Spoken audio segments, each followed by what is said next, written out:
toutes et à tous, bienvenue à la salle des fêtes de Trèves pour cette table ronde, salle des loisirs, plus exactement de Trèves pour cette table ronde. Certains nous ont peut-être rejoints ce matin lors du forum des initiatives positives qui a eu lieu à la Ménitrée. On se trouve un petit peu dans un entre-deux-temps entre ce forum des initiatives positives et puis la pièce de théâtre que vous êtes venus voir aussi, qui aura lieu juste après cette table ronde. Tous ces événements ont lieu dans le cadre de la journée des initiatives positives qui est portée conjointement par Baugeois-Vallée, Saumur-Aglo et le parc naturel régional Loire-Anjou-Touraine. Voilà, le cadre est posé. Je vous l'ai dit, juste après cette table ronde, il y aura le cabaret des métamorphoses. Enfin, je l'espère, une suite logique à cette table ronde, dont la thématique est changement climatique, changement de mode de vie et culture. Autant vous dire qu'on ne va pas épuiser la question en 1 heure et demie, ça c'est sûr. Mais on va essayer de dresser quelques pistes. Je ne suis évidemment pas tout seul pour le faire. Moi, je vais plus poser des questions. Je suis journaliste, Sébastien, et je vais vous accompagner tout au long de cet après-midi. À mes côtés, j'accueille 4 invités. Jean Jouzel, bonjour. Vous êtes climatologue, prix Nobel de la paix avec le GIEC en 2007. Et on pointe sur ces thématiques de changement climatique depuis plus de 30 ans, on va dire ça ? Plus largement, allez, on va dire plus de 30 ans. Voilà, 54 ans pour la thèse. C'était hier. J'ajouterais, et vous l'apprenez en même temps, que vous étiez notre reporter hier, vous ne le saviez pas, mais je vous l'apprends, sur le forum Climat, quelle culture pour quel futur, qui était organisé au Centre Pompidou, me semble-t-il. Vous pourrez nous en dire quelques mots éventuellement, puisqu'on est évidemment sur les thématiques qui nous intéressent. Et puis vous avez publié une tribune dans Libération, en tout début de semaine, qui est justement consacrée à cette thématique. Voilà. À vos côtés, Maud Le Floch, vous êtes la fondatrice et directrice du pôle art et urbanisme à Tours.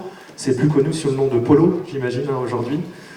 Voilà, vous allez nous parler de plusieurs initiatives que vous menez, dont un cirque opéra, et de la transition énergétique, effectivement, et puis plein d'autres initiatives, certains d'entre vous, puisqu'on est en bord de Loire, on s'en peut-être entendu parler du Parlement de Loire, que vous avez aussi largement porté.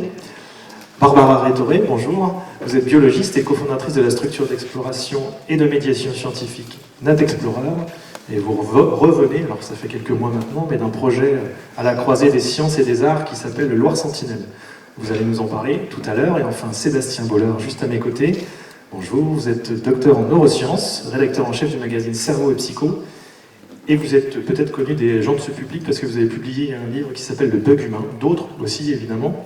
Mais on va parler du bug humain tout à l'heure pour essayer d'éclairer un petit peu cette question. Voilà, le cadre est posé, les invités sont là, on va pouvoir commencer. Pas de frustration, vous allez avoir droit à la parole. On va laisser un large temps, on va dire, à la discussion avec les différents invités. Donc n'hésitez pas tout à l'heure, quand on vous sollicitera, à poser des questions à nos invités. Ils sont là, donc autant en profiter.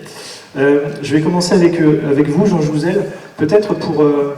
juste poser le cadre climatique, on va dire, dans lequel a lieu cette table ronde, dans lequel a eu lieu le forum, ou dans lequel a eu lieu aussi le GIEC, pas le GIEC, la COP27 qui a eu lieu il y a 2 semaines maintenant, hein, oui. Elle s'est achevée il y a 2 semaines. Dans quel cadre se tient cette table ronde du point de vue des changements climatiques dont on parle ? Merci Sébastien, d'abord bonjour à tous et à toutes, merci d'être là. Voilà, c'est au milieu de la campagne, c'est sympa. Et donc pour répondre à la question de Sébastien, alors où en sommes-nous du point de vue du changement climatique ? Il y a 2 aspects. Il y a l'aspect scientifique, il y a le 6e rapport du GIEC qui est en cours de publication. Donc le rapport de synthèse sera publié au début de l'année prochaine, mais on sait déjà pas mal de choses. Et moi je le placerai simplement, je ne vais pas être trop long, sous le signe des certitudes. Donc, le rapport du GIEC, c'est vraiment, nous sommes certains, et c'est la première fois que nous le disons collectivement, que les activités humaines sont à l'origine du réchauffement que nous vivons depuis une bonne centaine d'années. On a un réchauffement un peu plus de 1 degré, et on peut l'attribuer complètement aux activités humaines. À les causes naturelles, on ne peut leur attribuer que de l'ordre d'un 10e de degré. Donc ça, c'est vraiment une certitude, c'est la première fois. Deuxième point important, me semble-t-il, c'est que ce que nous vivons aujourd'hui, c'est vrai que j'ai commencé il y a vraiment une cinquantaine d'années, mais bon, c'est ce qu'on avait anticipé quand même collectivement depuis quelques décennies, en particulier depuis le premier rapport, c'est le rapport Charnay, disons en 79, qui nous dit que si on continue à mettre des gaz à effet de serre, on ira vers des réchauffements de 1 à 4 degrés. On en est là. Je dirais que ce que l'on vit aujourd'hui en termes de rythme de réchauffement, en termes d'accélération de l'élévation du niveau de la mer, en termes d'intensification des événements extrêmes, c'est vraiment ce que vous trouverez comme projection dans les rapports du GIEC. Alors ça doit nous inviter, le fait que notre communauté a correctement, disons, je dirais, appréhendé l'évolution du climat au cours de, disons, à l'échelle décennale, à l'échelle de quelques décennies, ça doit nous inviter à prendre au sérieux ce que cette même communauté envisage d'ici 2050 et au-delà. Alors qu'envisage-t-elle ? Eh bien, évidemment, ça dépend de, comme une fois qu'on a dit que c'était les gaz à effet de serre, donc en premier lieu, gaz carbonique lié à notre utilisation de combustibles fossiles, ensuite il y a le méthane, le protoxyde d'azote. Une fois qu'on a dit que les gaz à effet de serre, on était à l'origine, évidemment, plus on émet de gaz à effet de serre, plus on risque d'avoir des réchauffements importants. C'est du bon sens. Alors, donc, on fait des hypothèses, il y a des scénarios, il y a 5 scénarios, 2 scénarios émetteurs, un scénario intermédiaire, 2 scénarios sobres. Donc les 2 scénarios émetteurs, voilà, ça nous emmènerait vers 4 à 5 degrés. On a un peu oublié maintenant, on parle plutôt quand même de la possibilité de rester sur le scénario intermédiaire à 3 degrés. Mais même là, ce que nous dit le rapport du GIEC, eh bien, c'est que le réchauffement climatique, si on va vers ces zones, 3, 4, 5 degrés, je dirais, eh bien, c'est une menace pour l'humanité. C'est aussi de façon certaine. De façon certaine, le réchauffement climatique est une menace pour l'humanité et la nature qui nous entoure. C'est très clair, hein. Il y a tous les problèmes, bon, disons les conséquences sur la biodiversité, sur la pollution. Voilà. Donc ça, c'est le... Voilà, et donc en gros, ça nous dit quoi ? Eh bien, il faut essayer de tout faire pour ne pas, disons, être sur ces trajectoires. Et ce qu'il faudrait faire, c'est effectivement, c'est ce qui est inscrit dans l'accord de Paris, limiter à bien en deçà de 2 degrés, si possible 1,5 degré. Donc on a déjà pris 1 degré, un peu plus. Et on comprend bien que si on veut limiter le réchauffement climatique, il faut stabiliser l'effet de serre, c'est ce qu'on va dire rapidement neutralité carbone. Et plus on est ambitieux, disons, plus on souhaite limiter le réchauffement climatique, il faut que disons, cette neutralité carbone soit atteinte le plus rapidement possible. Alors dans l'accord de Paris, en fait, on mettait l'accent, disons, en 2015, suite à l'accord de Paris, on mettait plutôt l'accent sur un réchauffement climatique limité à 2 degrés. C'est-à-dire dans l'accord de Paris, on parle de neutralité carbone dans la deuxième partie du XXIe siècle. Et puis, il y a eu un rapport qu'on appelle le rapport 1.5. En gros, disons, la communauté a essayé de répondre à l'invitation de la Convention climat. Disons, comment vivrait-on ? Que serait un climat s'il était limité à 1.5 ? La conclusion, elle est simple. Hein. Elle est que, eh bien, pour les jeunes d'aujourd'hui, il serait plus facile de s'adapter au réchauffement climatique dans la seconde partie de ce siècle. D'ici là, c'est joué. Hein. Il serait plus facile si c'était limité à 1,5 degré à 2 degrés. C'est le message, on peut passer des heures à discuter, mais voilà, c'est un message simple. Et ça a été relativement bien perçu, puisque à Glasgow l'an dernier, eh bien, depuis Glasgow l'an dernier, on met l'accent, depuis la COP 26, on met l'accent sur 1,5 degré. Alors évidemment, cette limitation à 1,5 degré s'est bien passée dans les esprits, et plutôt, ce qu'il faut, c'est une neutralité carbone en 2050. Et c'est assez intéressant. Dans les textes, c'est pas si mal, parce qu'il y a une centaine de pays sur cette planète qui ont, d'une façon ou d'une autre, finalement, mis en avant cet objectif 1,5 degré. C'est le cas de notre pays, par exemple. Chez nous, c'est inscrit dans la loi. C'est le cas de l'Europe, c'est le cas des États-Unis. La Chine en 2060. Donc on pourrait se trouver relativement satisfait, on se dire tout va bien dans le meilleur des mondes, c'est pas du tout le cas. Pourquoi ? Bien parce qu'il y a un fossé. Alors, dans les textes, c'est pas mal, hein, je dirais, d'une façon. Donc, moi, je suis assez... Y compris la loi en France, hein, je suis tout à fait... J'adhère complètement à l'objectif de la loi en France. Mais dans la réalité, eh bien, il y a un fossé énorme entre les objectifs affichés, je dirais, et les textes. À l'échelle planétaire, on est parti vers 3 degrés. Ouais, donc, c'est beaucoup trop. Je dirais que c'est 2 fois trop, hein, pour les jeunes d'aujourd'hui. Et si on se place à 2030, eh bien on sait d'ores et déjà, sauf si on change complètement si on change vraiment notre trajectoire, ce qu'on n'est pas en train de faire forcément, eh bien on sait on est sur une trajectoire qui nous emmène plutôt vers 3 degrés dans la deuxième partie de ce siècle. Voilà l'état des lieux actuellement. Alors, qu'est-ce qui s'est passé à Sharm el-Sheikh? Je ne vais pas être trop long, Sébastien. Eh bien, pas grand-chose. C'est-à-dire que l'ambition n'a pas été relevée.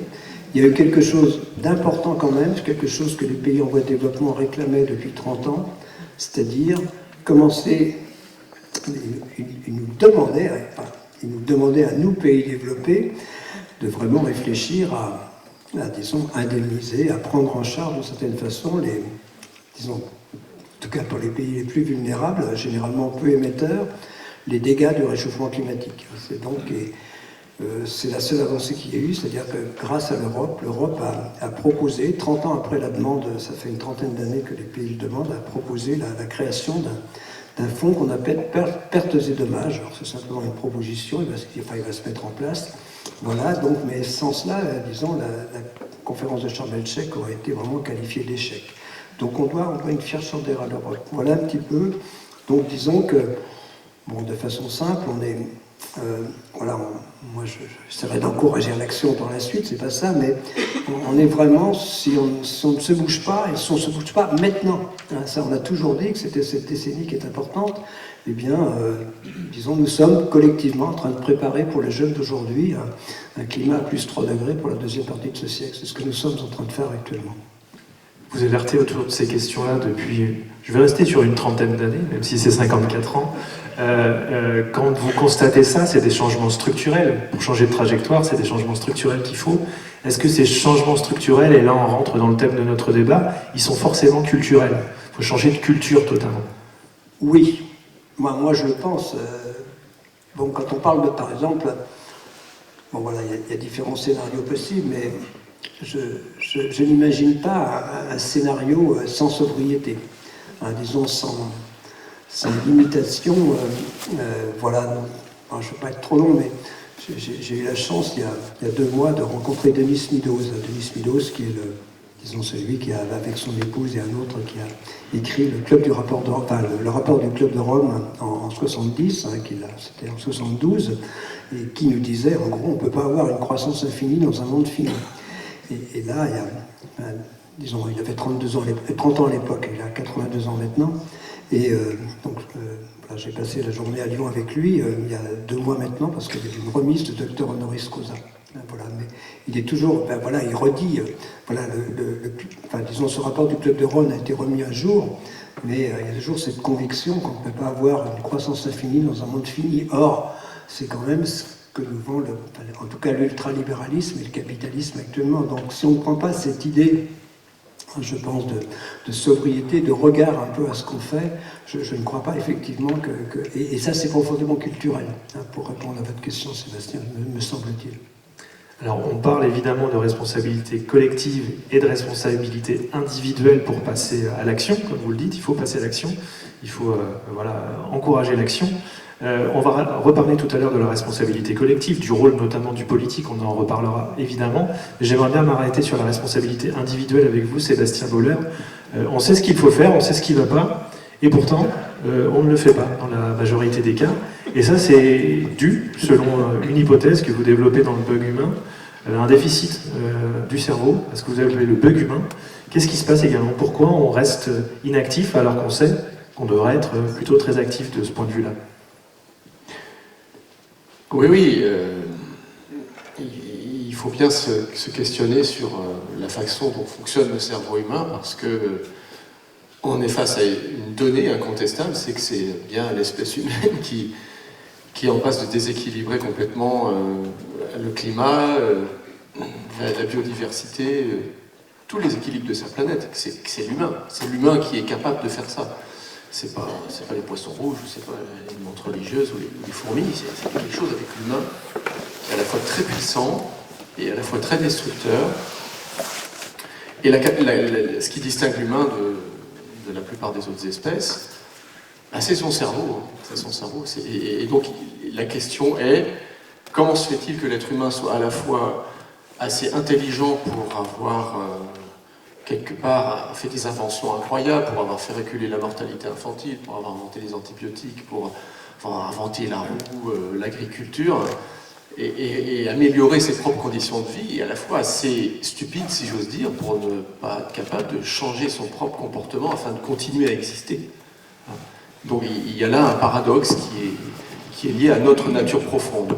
Et moi, de par ma formation, j'ai le réflexe de plonger sur le fonctionnement du cerveau pour savoir où peut être le problème. Mais je ne pense pas que ce soit une question uniquement de responsabilité individuelle. C'est-à-dire que ce que je vais vous expliquer, c'est, d'une part, il y a le fonctionnement du cerveau qui est en cause, mais il y a aussi l'environnement qu'on a créé collectivement et qui va faire que certains instincts de notre cerveau vont pouvoir s'exercer et donc détruire tout autour de lui, ou au contraire vont être cadrés, voilà, régulés par un environnement qui soit plus réfléchi collectivement. Donc, je ne veux pas mettre l'accent purement sur l'individu, je vais montrer pourquoi il y a une complémentarité entre le cerveau humain et le cadre culturel qu'on crée qui fait que ça peut être délétère ou au contraire salvateur. Il y a 2 semaines, puisqu'on parlait de la COP 27 à Sharm el-Sheikh, j'entendais oui, la COP est un échec. Et puis juste après, la Coupe du Monde au Qatar commence avec ses stades climatisés, dans le même flash d'information, et puis il y avait le Black Friday dans quelques jours. Donc ça rejoint vraiment, je trouve, ce que tu disais, Jean, c'est il y a la prise de conscience de la situation est OK, les textes sont OK, et dans les actions, c'est différent. Et c'est ça qui se passe dans notre cerveau. C'est-à-dire que quand on a conscience du fait que vivre à 3 degrés en 2100, c'est s'exposer à des circonstances pratiquement suicidaires, parce qu'une température moyenne de 3 degrés, on ne se rend pas forcément compte de ce que ça implique en termes de maximum, enfin de variation, c'est-à-dire que ça donne des canicules, on n'a même pas idée, par exemple, des pénuries d'eau, et puis forcément des problèmes d'accès aux ressources, de migration climatique énormes, auprès duquel les problèmes auxquels on est confronté aujourd'hui avec les migrants méditerranéens, ce n'est rien. C'est-à-dire que 3 degrés, c'est quelque chose qu'on n'arrive pas à conceptualiser dans le changement de nos conditions de vie à l'échelle de 2100. Donc on sait ce qui va se passer, mais au quotidien, moi je suis désolé, je sais que j'ai toujours un impact carbone de 10 tonnes par an à peu près de CO2, alors qu'un Américain est à 20 tonnes, qu'un Africain en moyenne est à 1 tonne, mais un Qatarien à 45 tonnes. Bon. Donc il faudrait être à 2 tonnes, moins de 2 voilà. tonnes, c'est ça. Même 1 tonne, ce serait mieux. Même 1 tonne, ce serait mieux. Donc moi je me mets dans le même lot, c'est-à-dire que j'ai conscience, je suis éduqué, je sais tout, je lis les rapports du GIEC, je suis capable de comprendre ce que c'est que l'effet de serre, mais dans les faits, je reste dans un comportement qui est destructeur. Donc comment c'est possible? Comment on peut vivre dans cette contradiction? Alors, si on regarde comment fonctionne le cerveau humain, on voit que effectivement, il y a une partie de notre cerveau qui nous rend capable de prendre conscience des choses, de se projeter dans le temps long. Cette partie du cerveau s'appelle le cortex cérébral. C'est la partie plissée du cerveau qu'on connaît, la face externe du cerveau, et qui est particulièrement développée dans l'espèce humaine, donc dans la lignée d'Homo sapiens, qui s'est développée particulièrement dans les 100 ou 200 000 ans les plus récents de notre histoire. Ça paraît long, mais en fait, à l'échelle de l'évolution des êtres vivants, c'est court, puisque le genre Homo, les premiers humains sont apparus à peu près il y a 2 millions d'années, si on prend Homo erectus. Donc Homo sapiens, c'est 200 ou 300 000 ans, donc c'est assez récent. Et c'est à cette échelle de temps que s'est développé le cortex cérébral. Le cortex cérébral nous a conféré des capacités assez incroyables d'intelligence, de langage, de coopération, de planification des actions, d'abstraction, de conceptualisation, fabriquer des outils, des technologies, tout ça, c'est la partie intelligente de notre cerveau. Mais notre cerveau, il y a aussi des parties plus profondes et plus ancestrales, notamment une zone qui s'appelle le striatum, qu'on a hérité en fait de vertébrés bien plus anciens. Les premiers mammifères qu'on estime à peu près à 160 millions d'années, qui existaient déjà du temps des dinosaures, qui étaient des sortes de petits rats, avaient déjà ce striatum, même s'il était plus petit, il a gardé la même structure, il s'est transmis jusqu'aux rongeurs, jusqu'aux primates, jusqu'à l'homme.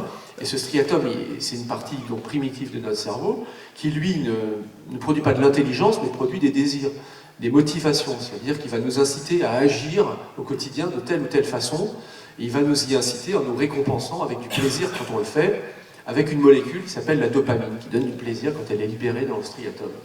Et les comportements qui sont récompensés comme ça depuis la nuit des temps, ce sont des comportements qui ont favorisé la survie de nos ancêtres. C'est pour ça qu'ils ont été perpétués sans arrêt par la sélection naturelle. Et ces comportements, on peut en gros les compter sur les doigts d'une main. C'est très simple. C'est manger, c'est se reproduire, c'est acquérir du statut social dans un groupe, parce que l'être humain est un être social, c'est minimiser ses efforts et trouver de l'information. Et ces 5 grands besoins sont à chaque fois récompensés par de la dopamine dans notre striatum. On prend le premier, c'est très simple. Le besoin de se nourrir, effectivement. Si vous étiez un Homo erectus dans la savane, survivre, c'est capturer une proie, c'est manger.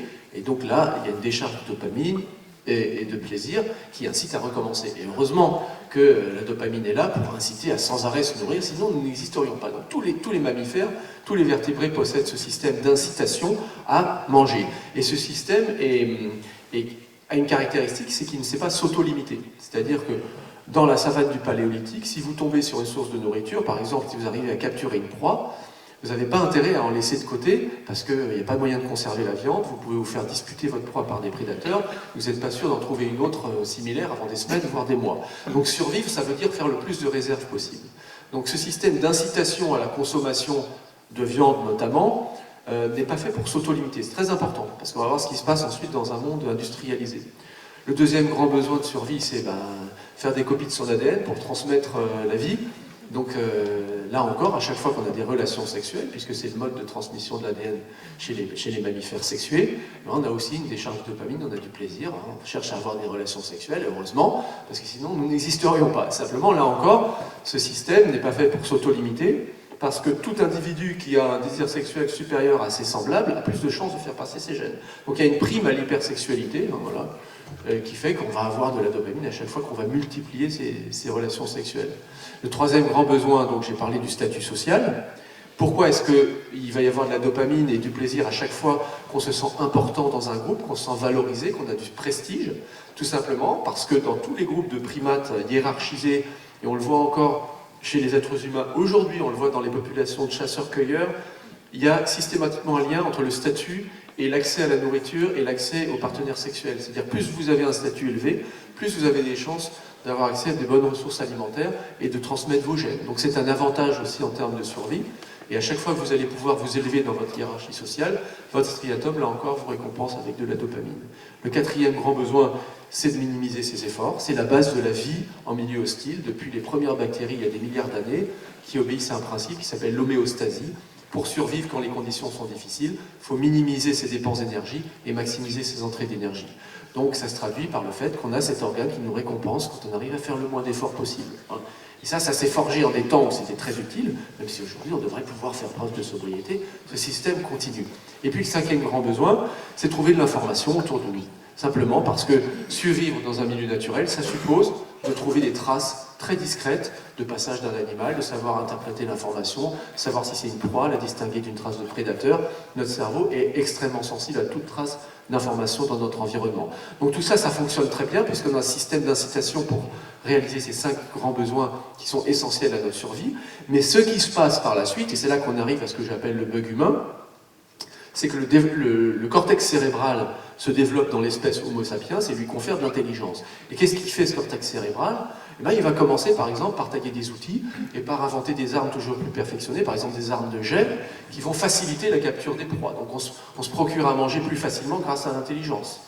Et ensuite ce cortex va inventer quoi? La roue, la charrue, l'agriculture au néolithique, la domestication des animaux, l'élevage, et puis toujours plus de perfectionnement intellectuel, l'élevage intensif, l'agriculture intensive, les engrais, les organismes génétiquement modifiés, toujours d'intelligence plus développée et d'intelligence collective, mais au service du besoin primaire qui était de se nourrir. Et ce besoin, souvenez-vous, n'est pas programmé pour s'auto-limiter. Donc on se retrouve avec un appareil agro-industriel, par exemple, démesuré, incroyablement puissant, au service d'un désir qui n'est pas fait pour s'auto-limiter.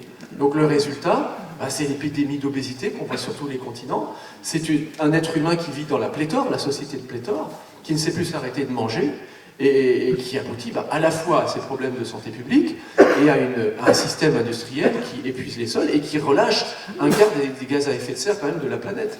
Donc on passe d'une problématique de rareté à une problématique d'excès, parce que notre intelligence est au service de désirs qui n'ont jamais été sélectionnés par l'évolution pour se limiter. Et heureusement, parce que sinon ça nous aurait coûté cher.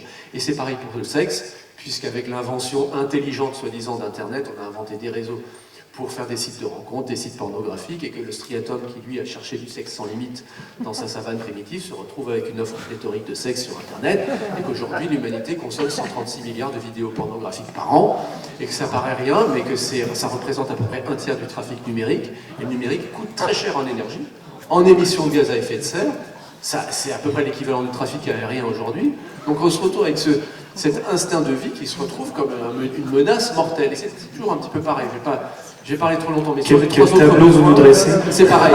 Alors, juste... Sur la question quand même, on a l'impression d'une forme de déterminisme, et en gros ça permet de se cacher derrière son petit doigt en disant bah, c'est pas de notre faute quoi. Si c'est de notre faute. Si c'est de notre faute parce que... enfin c'est de notre faute, c'est pas de notre faute, c'est parce qu'il aurait fallu s'en rendre compte assez tôt. Mais l'ère industrielle a en fait créé tout un environnement extrêmement favorable au striatum. En inventant des moyens de locomotion, en inventant tous ces moyens de production alimentaire illimités, et le principe de croissance, quand même, qui a été délibérément porté à l'état de dogme par nos économies et nos systèmes financiers et politiques. Et ce qu'il faut voir, c'est que, je reviens au striatum, lui, il est programmé pour la croissance, c'est-à-dire que quand on regarde la libération de cette fameuse molécule du plaisir, la dopamine, dans notre cerveau, quand on a par exemple, je ne sais pas, vous avez des likes sur votre réseau social, ça provoque une libération de dopamine, parce que vous avez un statut social dans votre groupe fictif. Ok, mais si vous avez le même nombre de likes une semaine après, ça ne provoque plus de libération de dopamine, le striatum s'habitue, dit bah maintenant ça ne me suffit pas. Et le seul moyen pour avoir de nouveau de la dopamine, il faut augmenter le nombre de likes, d'accord? Donc là il y a un principe de croissance, le seul moyen pour continuer à avoir du plaisir, c'est d'augmenter les doses. Donc il est programmé pour la croissance à un niveau biochimique, ce striatum.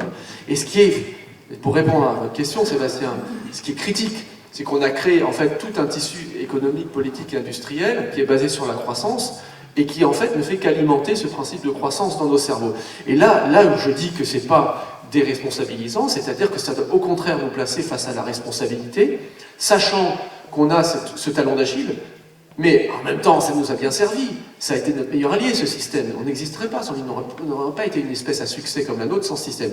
Mais sachant que quand même ce système ne va pas nous aider à la sobriété, eh bien c'est à nous de réfléchir aux moyens qu'on met à disposition de ces pulsions, ou au contraire, dont on va priver ces pulsions. C'est là l'enjeu de la sobriété, et c'est là qu'est notre responsabilité. Cette vision est responsabilisante, elle n'est pas déresponsabilisante. Est-ce que quand vous parlez de croissance, on peut très bien imaginer une croissance des connaissances, d'autres choses que de ce qui provoque ce que vous annoncez à l'instant? C'est très juste, c'est très juste. Alors, on s'est aperçu depuis maintenant de 5-6 ans, grâce à des travaux assez élégants à l'Université de Californie, qu'on peut activer son striatum, non pas en mangeant des hamburgers ou en achetant le nouveau smartphone, mais en se cultivant, par exemple. On voit chez des jeunes, par exemple, qu'on plonge dans une encyclopédie, à qui on apprend le nom des arbres, le nom des étoiles, qu'au bout d'un moment, il faut à peu près 20 minutes, l'émerveillement, l'attrait pour la pure connaissance provoque aussi cette libération de dopamine et ce même plaisir. D'accord ? Simplement, ça demande d'arriver à se concentrer pendant 20 minutes sans avoir des petits flashs partout, des petites vidéos, des petits... Et donc la guerre de l'avenir va peut-être jouer sur cette échelle des 20 minutes où il faut arriver à amener les gens vers le plaisir de la connaissance et de la culture, parce que c'est pareil, les arts arrivent à faire la même chose, à stimuler notre dopamine. Et donc il y a la question de la facilité. C'est-à-dire que si vous avez un gamin qui a 6 ans et qui peut avoir de la dopamine en 1 seconde en regardant son joueur de foot préféré sur YouTube ou en jouant à la PlayStation, ou au contraire à se concentrer pendant 20 minutes devant un professeur qui lui explique quelque chose, je ne sais pas, sur l'étymologie de la langue ou sur la botanique, et ben le striatum il fait son choix, il veut le plaisir tout de suite, c'est une autre de ses caractéristiques, il est attiré par la récompense immédiate. Il y a un phénomène qui s'appelle la dévalorisation temporelle qui fait que quand une récompense est un peu plus éloignée dans le temps, elle a beaucoup moins de capacité à activer cette dopamine. Comment vous accueillez depuis vos spécialités respectives le discours de Sébastien Boller, ce qu'il nous dit là, depuis la biologie, depuis la climatologie, l'anthropologie, l'urbanisme? Comment vous accueillez ça? Comme un défi en plus? Barbara ou Maud? Merci beaucoup de cette exposer gros paradoxe dans lequel on se trouve et sur lequel on se dit qu'il y a une impossibilité de transformation, de changement, et pour autant, j'ai l'impression qu'il s'agit de trouver des pièges, d'envisager des pièges pour piège du cerveau, pour notamment lui fabriquer notre registre d'informations. Et j'ai l'impression que là-dessus, il y a des talents spécifiques qui sont les artistes, que sont le monde de la culture, que sont le monde de la connaissance, qui peuvent fabriquer ces pièges, qui peuvent fabriquer ces interventions paradoxales, qui peuvent travailler des inversions, qui peuvent travailler des décadrages, des décalages, des façons de penser et de voir autrement. Et en cela, peut-être que je peux vous raconter l'expérience déjà du Parlement de Loire, pour commencer. Alors peut-être rappeler ce qu'est le polo aussi, tout simplement, Oui, pour ceux qui pardon. ne connaîtraient pas, le pôle art et urbanisme. Le polo est pas loin de chez vous. Il est à Tours, il est basé à Tours, à Saint-Pierre-des-Corps très exactement, et il agit au niveau national sur le lien entre l'art et l'aménagement du territoire. Donc comment est-ce que dans des projets d'aménagement du territoire, dans des projets de réalisation d'habitat, dans des projets de réalisation d'urbanisme, dans des projets de réalisation de plans de risque inondation, on peut imaginer des dimensions artistiques. Et pas seulement pour faire joli, pour embellir, mais aussi pour faire méthode et pour embarquer le plus grand nombre, pour embarquer les habitants, pour embarquer des publics sur ces sujets qui sont des sujets à enjeu. Les enjeux de mobilité, les enjeux d'habitat, les enjeux de risque, les enjeux de Loire en l'occurrence. Donc ça, le polo est fondé là-dessus. Donc on a une formation en ingénierie territoriale, en urbanisme, et donc on travaille avec des artistes, des scientifiques aussi, mais pas mal avec des artistes. Le polo travaille donc, comme je disais, au niveau national, à essayer d'introduire aussi dans des lois, dans des rapports de loi, dans des rapports d'opportunité de différentes lois, les possibilités de mettre l'art et la culture sur des enjeux de transformation, des enjeux d'aménagement. On a travaillé sur le 1% travaux publics, par exemple. Là, actuellement, on travaille sur la loi pour les ENR, en faveur des ENR, des projets d'énergie renouvelable, et à introduire la dimension artistique et culturelle pour faciliter et accélérer les transitions. Donc que ce soit aussi de nouveaux outils pour faciliter l'appropriation et la désirabilité de ces projets énergie renouvelable. La question du désir étant centrale. Redonner du désir et de la perspective. Ouais. Désir et du jeu, J-E-U, évidemment. Et, du J, pas ouais. du J-E, oui. Enfin, pour le... mais vraiment, aujourd'hui, ces sujets qui sont tous plus sérieux les uns que les autres, plus catastrophiques les uns que les autres, plus dramatiques, enfin, qui portent leur dramaturgie aussi, effectivement, pris sous un prisme sur lequel il va y avoir une façon d'attraper le sujet un peu différemment, de façon décadrée. Et je vais expliquer le Parlement de Loire et le Cercopéra. Permet alors au-delà d'enchanter des sujets complexes ou difficiles, ça permet aussi de porter plus loin le regard. Ça permet de se mettre au boulot et ça permet de travailler de l'interconnaissance. Ça permet de se frotter entre scientifiques, artistes, ingénieurs, des cultures professionnelles et d'engager nos petits retournements internes les uns les autres. Et donc pour arriver sur le projet, comme je disais, on essaye d'intervenir dans la loi, dans quelques articles de loi, et aussi dans les marchés publics. Donc ça, c'est un des objectifs du polo, c'est-à-dire dans les marchés publics. Vous savez que tout est marché public, tout ce qui se passe aujourd'hui en termes de construction, de réalisation, fait l'objet de marchés publics. Et comment est-ce que dans les marchés publics, on peut imaginer introduire des clauses des clauses culture pour accompagner la transition, les transitions. Donc c'est un travail qu'on mène d'arrache-pied avec plusieurs ministères aujourd'hui, pour qu'il y ait, à travers des clauses aussi, du désir de toute la chaîne d'acteurs d'en être et de contribuer, de participer, plutôt que d'avoir un truc obligatoire, imposé, une taxe, vous allez mettre de la culture pour travailler tel ou tel sujet. Donc des clauses, non pas de l'obligation ou de l'imposition, mais une clause obligatoire pour autant. Alors sur des exemples très précis, il y a le Parlement de Loire et puis il y a le Cirque Opéra de la Transition. Très rapidement sur les deux. Alors le Parlement de Loire rapidement et puis peut-être le Cirque Opéra de la Transition. Bah, ou alors on fera un deuxième tour pour on peut faire un deuxième tour, mais au moins parler de l'exemple du Parlement de Loire rapidement, okay, pour savoir ce qui s'y est fait. Alors le Parlement de Loire prend sa source en 2019 avec le soutien de la région Centre qui fête les 500 ans de la Renaissance, Centre-Val de Loire.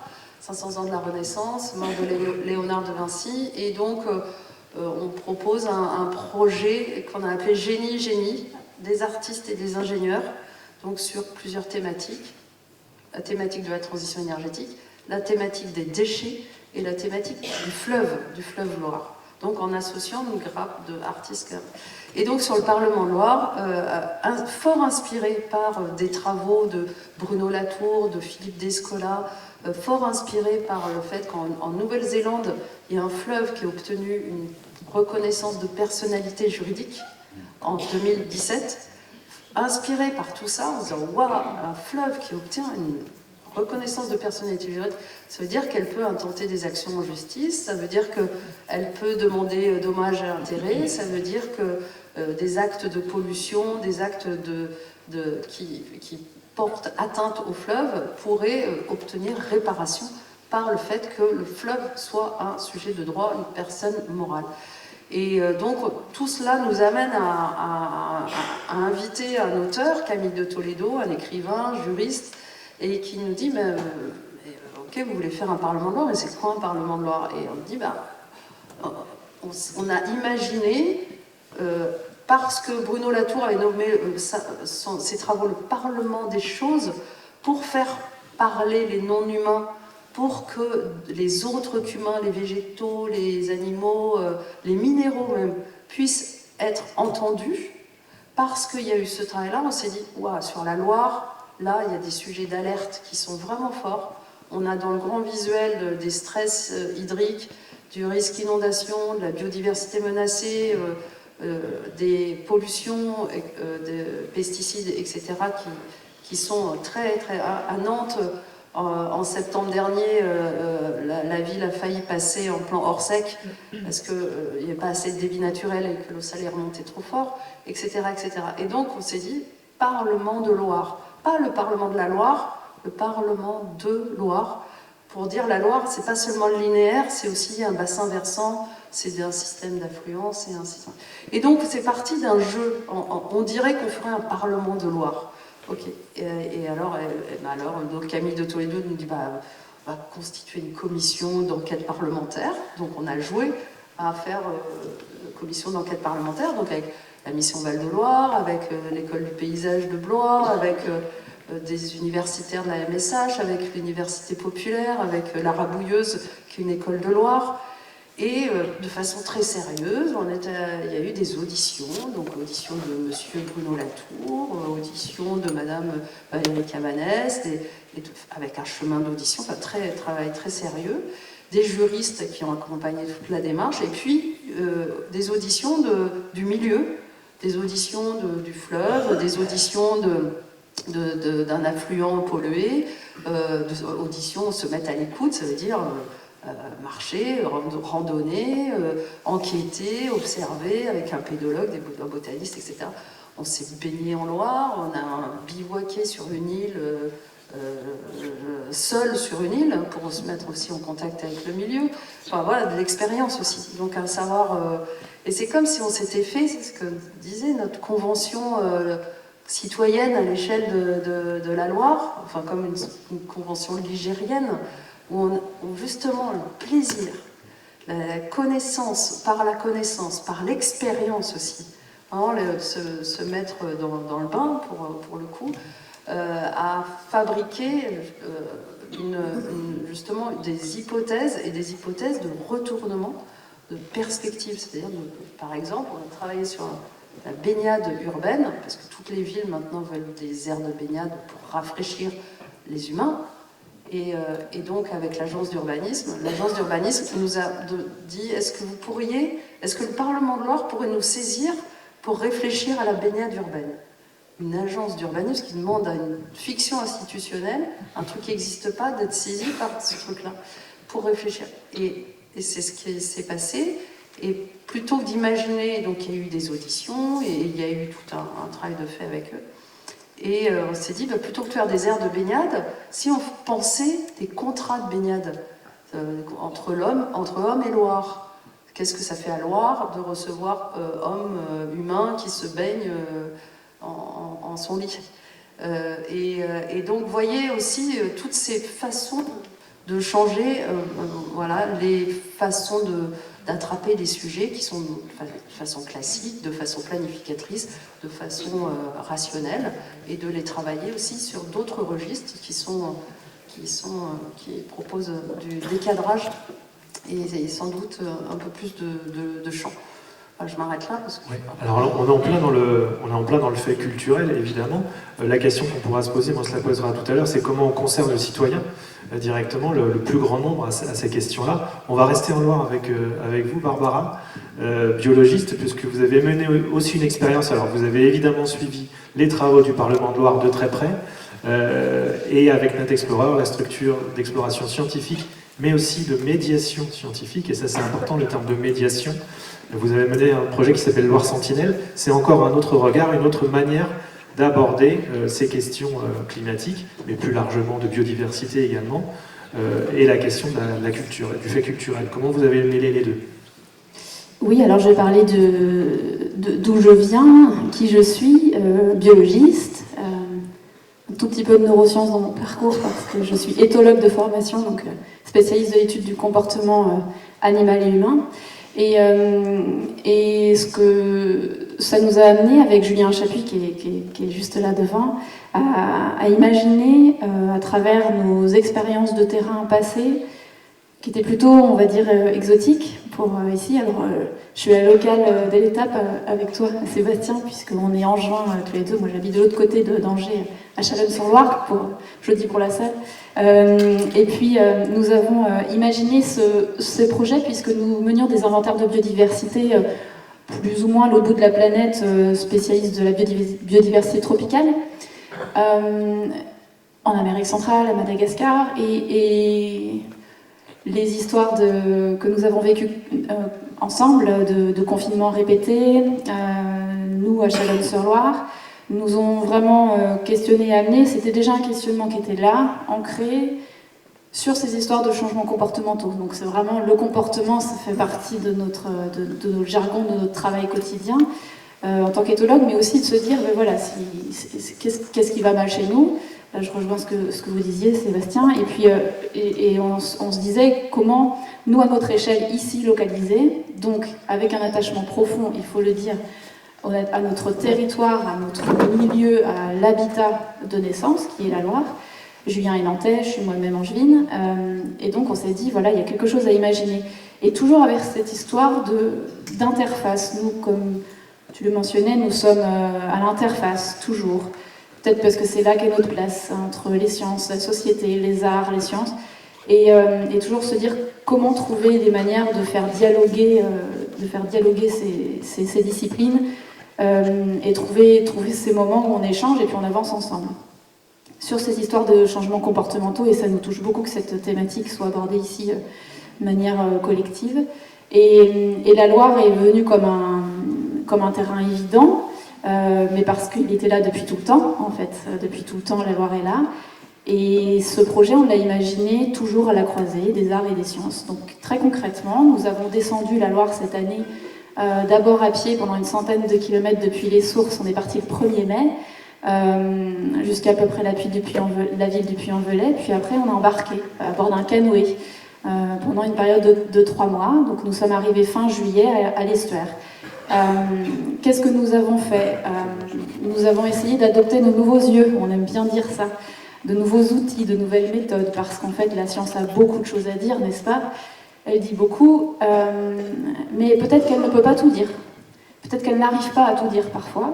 Donc on a décidé d'embarquer bien sûr à bord de cette mission des protocoles scientifiques. Je pourrais vous en toucher 2 mots si vous le souhaitez, mais un d'études de la biodiversité à proprement parler génétique, ça s'appelle la technique d'échantillonnage d'ADN environnemental, l'ADN du fleuve à part entière, qui sont les vivants de Loire. Donc on aura des résultats d'ici quelques mois de qui habite en Loire, toute espèce confondue. Et puis un protocole aussi qui est bien lié à notre propre espèce, pour ainsi dire. Je crois qu'on n'a jamais vu encore de castor, de loutre, de martin pêcheur produire des plastiques. Donc nous sommes allés chercher les plastiques en Loire, les microplastiques qui sont en dessous de 5 mm. On ne connaît pas l'état de contamination de la Loire de bout en bout. On connaissait bien l'état de contamination en plastique de la Loire jusqu'à Nantes, en tout cas la partie estuarienne. Donc on a investigué, on a enquêté sur cette contamination potentielle aussi. Pareil, les laboratoires associés sont en train d'étudier les échantillons qu'on a collectés tout le long du fleuve. Ça, c'est pour le protocole scientifique. Ça, c'est scientifique. protocole scientifique. Et je vous disais, on met l'arrêt science, comment on fait? Écoutez, on n'a pas trouvé d'autre manière, pour l'instant, plus appropriée que d'inviter à bord de cette mission des artistes, appelons-les comme ça, mais très concrètement, une dessinatrice, une réalisatrice, des photographes, des écrivaines, beaucoup de femmes, et ça compte aussi, je crois, à bord d'une mission comme ça, qui est une sorte de mission d'aventure, d'expédition, souvent... c'est souvent lié à la testostérone, hein, les histoires d'expéditions scientifiques. Donc on a toujours aussi... Voilà, c'est dit. Voilà, non mais c'est pas quelque chose qu'on dit tout le temps, mais je le dis aussi parce que autant je crois que l'état des neurosciences montre aujourd'hui, peut-être que je me mettrai un petit peu en décalage avec vos démonstrations tout à l'heure, mais sur le fait que les neurosciences aujourd'hui montrent une très grande plasticité de nos êtres, de nos cerveaux, de nos fonctions neuronales, de nos fonctions cérébrales. Et je crois que la multitude des espèces nous le montre, notre espèce aussi. Et mes quelques expériences propres, qui ne sont que mes expériences propres, à travers des échanges sur des missions passées, je pense dans d'autres contrées que celles que je connais mieux ici, me montrent aussi à quel point beaucoup d'humains, d'humaines sur cette planète ne vivent pas contre leur milieu et n'adoptent pas ces comportements que, pour ma part, je relierais plus à l'homme occidental, à l'homme, on va dire à l'homme, si vous voulez, capitaliste, disons les mots, parce que vraiment, je pense que ça se joue là. C'est pas tous les humains et les humaines qui œuvrent de manière très délétère sur la vie au sens large, les vivants. Donc voilà comment on a imaginé, ça c'était le petit aparté, mais imaginé cette descente de Loire en enquêtant scientifiquement, artistiquement, avec tout ce que la science a de sensible et les arts aussi, parce que je pense que ça aide à travers toutes ces rencontres qui se sont aussi effectuées au fil de l'eau, des rencontres organisées, d'autres beaucoup plus impromptues, et c'était tout à fait le but d'une mission de descente d'un fleuve comme la Loire. Et vraiment, c'est lié beaucoup à cet héritage qu'on a en partage, de vouloir aussi défendre des lieux de vie. On les défend pour soi-même, c'est évident. Je crois qu'il y a quand même une part de se défendre soi-même. Le changement comportemental, je crois que quand on adopte des changements comportementaux plus écologiques, on le fait pour soi, pour ses proches, pour sa famille. On le fait aussi si on est un petit peu plus altruiste et qu'on étend ce qu'on appelle le cercle de considération morale. Et nous, en tant qu'éthologues, ça compte beaucoup pour nous, c'est-à-dire le vivant dans son ensemble. Comment on étend la considération à l'égard d'autres vivants que des vivants humains? Comment on fait ça? Donc on s'est dit que peut-être un dessin d'Aurélie Calmet, la dessinatrice qui était avec nous, jouerait ce jeu de décentrer le regard sur un martin pêcheur à travers 3 couleurs qui filent sur sa palette d'aquarelle. Et en fait, peut-être que la science dira le terrier du martin pêcheur est en voie de danger parce que, évidemment, les falaises abruptes de sable en Loire s'effondrent, on ne laisse pas de place à la Loire pour s'étendre latéralement. Donc en fait, il y a plein d'éléments comme ça qu'on a reliés. C'est un peu pour dire le projet. Jean Jouzel, Sébastien Boller, mais Jean Jouzel, peut-être d'abord, comment vous réagissez à ces initiatives qui sont prises, qui sont transversales, qui sont collectives à chaque fois, et qui, le point saillant entre vous tous, je trouve, le point commun saillant entre vous tous, c'est la constitution de nouveaux récits aussi. On parle beaucoup de ce terme de récit, et il a été utilisé d'ailleurs dans cette opération Catalyse, là ce matin, au forum, on voyait des récits, des nouveaux récits aussi qui étaient donnés. Ça, c'est fondamental pour vous, et cette approche transversale et collective, ça doit passer par là. Oui, la question qu'on peut se poser, c'est comment peut-on transmettre effectivement ces connaissances qu'on a sur la transition, sur la nécessité d'aller vers un autre mode de développement, et je crois que tout ce qui a été exposé permet de le faire. C'est ça qui est intéressant à différents niveaux. Voilà, aussi bien au niveau du Parlement, je pense que c'est... disons, comment on fait adhérer, parce qu'on ne va pas forcer, comment on fait adhérer les populations à cette idée, enfin, je l'espère, d'un changement, d'une modification. Donc on voit bien que ces initiatives peuvent y contribuer, des initiatives de tout genre ici, la connaissance des milieux. Bon, avec Sébastien, je me posais la question, mais comment on fait pour... une fois que tu sais tout ça, comment on fait pour que ça marche, la transition? C'est ça qui m'intéresse, moi, j'ai la question. Comment on met, tu dis, le striatum au service de la transition? Moi, c'est une question, ça. Oui, ça rejoint ce que réponse disait Maud sur ce que tu évoquais aussi sur le désir. La clé est là. Comment on la rend c'est les circuits du désir. En fait, le désir, il est plastique, c'est tout à fait vrai. Hein. Il est très mimétique, le désir. On a tendance à désirer ce que désire la majorité. Bien souvent, c'est comme ça que marchent les pubs. Ou ce que désirent certains individus qui ont une aura, des célébrités. Mais la norme sociale est essentielle. C'est-à-dire que tant qu'on vit dans un monde où ce qui est considéré comme une valeur dominante, c'est la réussite personnelle, c'est le revenu, c'est la responsabilité qu'on a dans son entreprise, c'est la voiture qu'on conduit. Forcément, notre cerveau, il va vouloir ça, et puis il va nous donner cette dopamine quand on a un téléphone, quand on a une voiture, quand on a un gros salaire. Mais par contre, si une nouvelle norme arrive et dit, finalement, ce qui est bien, ce qui est légitime, ce qui est moral, ce qui reçoit l'assentiment d'une majorité de nos concitoyens dans les groupes dans lesquels on vit, eh bien, c'est plutôt de vivre dans une forme de sobriété, dans une forme de reconnaissance des autres formes de vivant. À ce moment-là, ce même libérateur de dopamine va se mettre à libérer de la dopamine quand on va adopter ces comportements qui seront partie d'un autre répertoire comportemental. C'est là que se situe la transition, et c'est pas juste une hypothèse. C'est qu'on le sait par rapport au thème de l'altruisme, par exemple. On sait que quand on fait des tests d'altruisme avec des participants en laboratoire, il y a des tests très simples où vous arrivez, on vous donne 100 €, on dit soit vous repartez avec les 100 €, soit vous en laissez une partie pour quelqu'un qui les récupérera et que vous ne verrez jamais, donc c'est de l'altruisme pur. Et là on voit des différences, on voit des gens qui préfèrent tout garder pour eux et d'autres qui préfèrent partager. Il y a une grosse différence entre hommes et femmes. On a une majorité d'hommes qui préfèrent garder tout pour eux, et on a une majorité de femmes quand même qui préfèrent partager en partie, au moins. Et là ça pose la question pourquoi. Et contrairement à ce qu'on peut imaginer, c'est pas une question d'hormones ou de chromosomes, c'est une question de conditionnement social. C'est-à-dire que la façon dont on valorise les filles et les garçons, en fait, dans toutes les cultures du monde aujourd'hui, c'est plutôt par rapport à des normes de compétition pour les garçons et plutôt par rapport à des normes de partage pour les filles. Et donc, ce qui se passe, c'est que comme tous les striatomes veulent de la reconnaissance, c'est quand même la base, et un striatum petit garçon, il pense que ce qu'il faut, c'est plutôt se défendre, c'est être compétitif. Et entre guillemets égoïste, et donc il va avoir de la dopamine comme ça, alors que chez une partie des filles, les 2/3 dans l'expérience en tout cas, il se dit je vais avoir de la dopamine si je partage, si je réponds à la norme, à ce qui est attendu de moi. Donc c'est en ce sens qu'une norme altruiste et une norme de sobriété pourrait s'imposer à condition qu'il y ait les ingrédients d'une norme qui soient réunis, c'est-à-dire que ce soit transversal, que ce soit un discours qui soit dispensé dans la famille, qui soit dispensé dans la politique, qui soit dispensé au travail, à l'école. C'est à ce moment-là que ça devient un discours qu'on peut appeler une norme, c'est-à-dire qui est vraiment transversal et qui traverse tous les domaines de la société. Et là, ça peut tout changer, y compris sur la question que vous évoquiez, du rapport qu'on a avec les non-humains et l'empathie qu'on peut avoir vis-à-vis d'êtres vivants qui sont très différents de nous. Puisque au départ, l'instinct, et ça c'était un très beau travail du Muséum d'histoire naturelle qui montrait que les humains ont un degré d'empathie qui est d'autant plus fort avec une espèce que celle-ci est phylogénétiquement proche de nous. C'est-à-dire qu'elle nous ressemble sur un certain nombre de caractères. Et que plus c'est différent, moins on a facilité à ressentir de l'empathie. Ben, c'est plus difficile d'avoir de l'empathie pour une araignée que pour un chimpanzé, par exemple, parce que la notion de ressemblance est critique. Mais tout ça, ça peut évoluer. Par de la sensibilisation, par l'intérêt qu'on peut avoir, par le contact qu'on a aussi avec les espèces vivantes.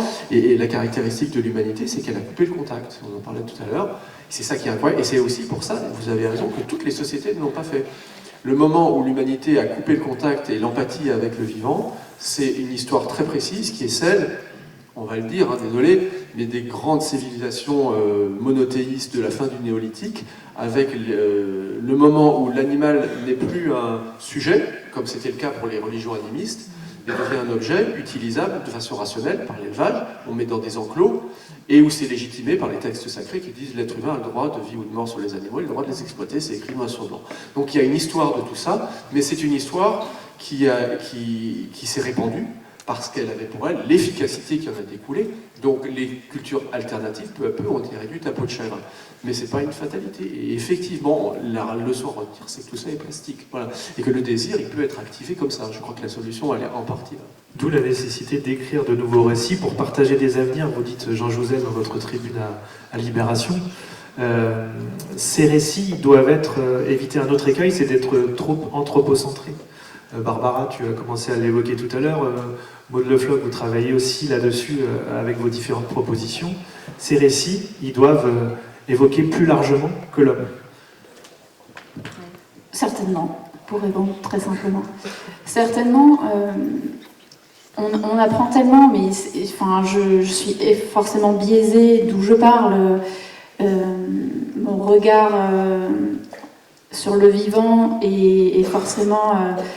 évoque beaucoup de choses de mon enfance, de mon expérience, et je pense que tout le monde ici dans la salle a des expériences en partage. D'ailleurs, il y a encore une nouvelle étude qui vient de sortir, peut-être que Julien me soufflera comment ça s'appelle, un protocole de sciences participatives qui vient d'émaner une fois de plus du Muséum d'histoire naturelle de Paris, sur l'idée de nature. Quelle idée de nature nous faisons-nous de quelle nature vous rappelez-vous? Et après, il faudrait parler longtemps du mot nature, hein, mais tout le monde m'entend, tout le monde me comprend, je pense, dans la salle.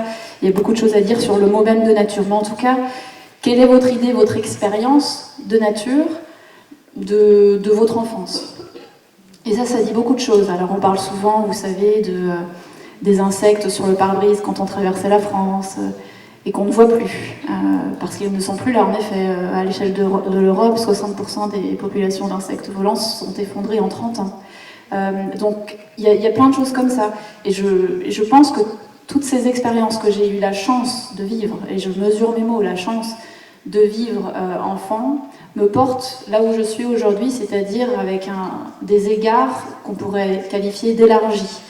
J'ai élargi mes égards à l'écart de vivants, beaucoup plus éloignés en effet phylogénétiquement que de moi-même. Je viens d'une famille éleveur, je suis végétalienne, vous voyez, il y a un grand parcours.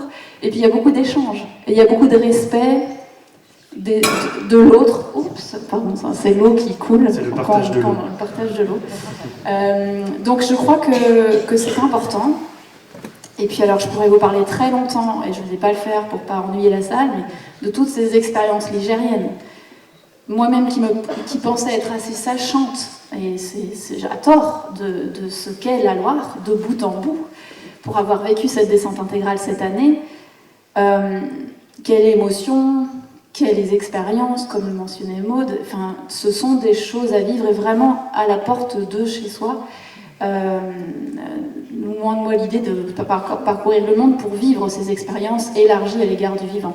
Et je pense que ça change notre regard, mais ça change in fine nos comportements. C'est de ça dont on parle aujourd'hui.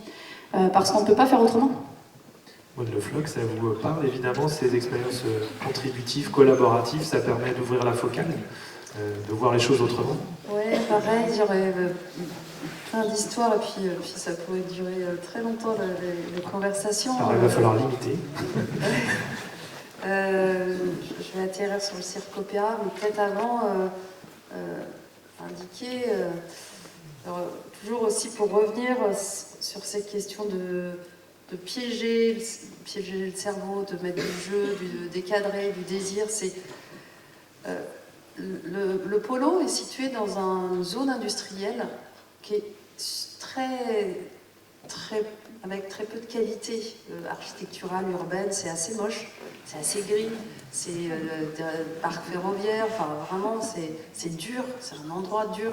Et en arrivant dans ces locaux, pour plein de raisons, on s'est dit, oh là, mais il faut transformer le regard, il faut transformer ce qu'on y voit, parce qu'y aller tous les jours, ça va nous faire du mal.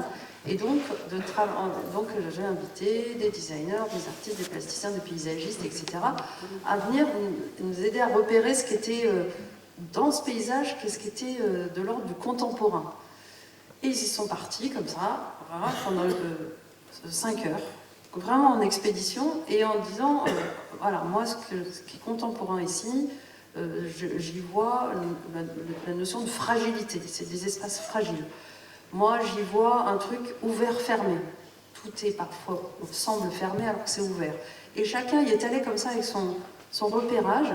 Et à la fin, on avait une espèce de cartographie de cette zone industrielle sans qualité, moche, etc., qui était chargée de plein de regards subjectifs, de plein de façons de lire, et donc chargée de récits qui ont permis d'exciter un peu le désir de venir, de continuer aussi à découvrir et d'être en exploration.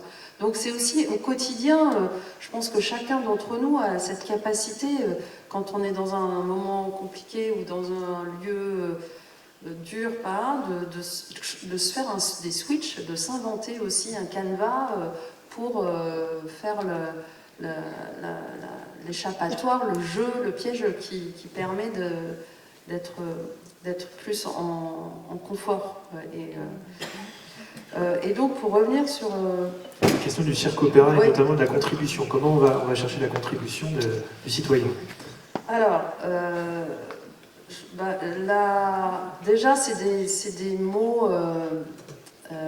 contribution, participation citoyenne, contribution citoyenne, ce sont parfois un peu des gros mots, parce que ça coche la case de la concertation, ça coche la case de la consultation, etc., etc. On sait très bien que, voilà, aujourd'hui, les enjeux de participation citoyenne sont pas si simples. Il s'agit peut-être de créer des occasions et des matrices pour que d'autres s'en emparent. Et c'est un peu l'idée du Parlement de Loire. Voilà, il y a une initiative qui a été lancée avec une assemblée de Loire, avec quelques-uns. Aujourd'hui, on a fait un peu le prototype, une expérience, et d'autres territoires maintenant s'en emparent, que ce soit un groupe d'habitants, un festival de paysages, une collectivité locale. Voilà, donc un peu donner la matrice méthodo, et puis allez, que chacun fasse sa convention ligérienne ou sa convention d'un affluent de Loire, de l'Allier, du Cher, etc. Sur ce qui est donc l'autre projet qui était dans le programme Génie Artiste-Ingénieur, donc sur le thème de la transition énergétique. Donc sujet compliqué, qui aujourd'hui est extrêmement d'actualité. On a commencé ça pareil en 2019. Et donc avec l'idée de mettre en contact des ingénieurs qui travaillent chez Negawatt. Et donc Negawatt, c'est une association qui défend des scénarios de la transition énergétique, et notamment les questions d'isolation, changement de comportement et énergie renouvelable. Donc des ingénieurs de Negawatt et des artistes musiciens qui travaillent de la composition en temps réel, je ne vais pas détailler. Et ces musiciens ont été en capacité à attraper les données et les informations qui viennent de ces scénarios de transition énergétique et de les transposer dans une partition. Alors, donc là, c'est un peu le truc, ce qu'il y a la boîte noire. Mais en attendant, donc ça a donné lieu à une expérience formidable qui s'est appuyée sur un territoire, la communauté de communes Touraine-Vallée de l'Indre. Donc il y a une initiative, cette initiative a voyagé dans plusieurs communes avec des ateliers élus, avec des ateliers avec les habitants, avec une conférence spectacle donc de l'ingénieur, le designer énergéticien et des musiciens qui étaient dotés de jauges d'énergie, qui jouaient un premier morceau, donc un morceau qui dure 2 minutes, et ensuite en fonction du scénario qu'envoyait l'ingénieur, donc les quantités d'énergie pour chaque musicien étaient réglées, et donc la même partition, selon l'énergie disponible, du violon, du chanteur, etc., le son n'était pas du tout le même, on n'entendait pas du tout le même... Et donc, effectivement, une façon de lire, en fonction du scénario choisi, le résultat est évidemment complètement différent, et d'inviter le public aussi à rentrer aussi dans cette boucle, que ce soit derrière avec des débats, mais aussi avec la participation à une œuvre pour lire nos consommations énergétiques, voilà, et les transposer sur des scénarios. Voilà, donc c'est un dispositif qui s'est déroulé sur 2 ans, et je crois que vous en avez eu écho ici, et le parc naturel Loire-Anjou-Touraine était présent aussi sur cette initiative en accompagnement, et je pense qu'il y aura des suites aussi dans l'essaimage. Mais pour dire que sur tous ces sujets en jeu, que ce soit transition écologique, déchets, le Loire, pollution, mobilité, on travaille sur la question de la viande aujourd'hui, c'est un peu de la même façon, quoi. Et c'est des sujets sur lesquels artistes et spécialistes, dans un frottement, avec des cercles élargis aux habitants qui peuvent aussi rentrer, donner de l'information, et se sentir concernés par ces créations qui prennent une tournure collective. Merci pour le partage de ces expériences. J'aimerais terminer puis ensuite laisser la place aux questions, mais sur 2 choses. Alors on a commencé à l'aborder évidemment, c'est des expériences qui sont menées sur des territoires. Et l'approche territoriale, on a l'impression qu'elle est fondamentale pour concerner le maximum de monde. Et ma deuxième question, et elle s'adresse à vous 4 pour conclure avant les questions, c'est comment on fait pour changer d'échelle justement ? Comment on fait pour concerner au-delà? Là, on est, je ne sais pas, 120, 130 dans cette salle, des gens qui sont sans doute déjà concernés. On touche souvent des publics qui se sentent déjà concernés par ces sujets-là. Comment on fait pour concerner beaucoup plus largement? Est-ce que le territoire, l'approche territoriale, l'essaimage territorial est une des solutions? Comment on fait? Jean Jouzel, selon vous? Oui, je pense que les territoires ont un rôle essentiel dans la transition. Je ne peux pas tout attendre de l'État. L'État a un rôle, c'est, je crois, d'avoir une ambition au niveau international. C'est le cas de la France avec l'accord de Paris. Voilà, donc, même si ce n'est pas un succès complet, la France a joué son rôle. Ensuite, il faut décliner, je dirais, les objectifs d'un pays à travers des textes de loi. On a une voie ambitieuse, je l'ai dit, mais la réalité, c'est quoi? C'est se loger, se nourrir, se déplacer, produire. Donc voilà, c'est notre vie de tous les jours. Et je crois que les territoires ont un rôle essentiel à jouer. Parlons de la mobilité, par exemple. Eh bien, la mobilité, c'est 31% des émissions en France, hein.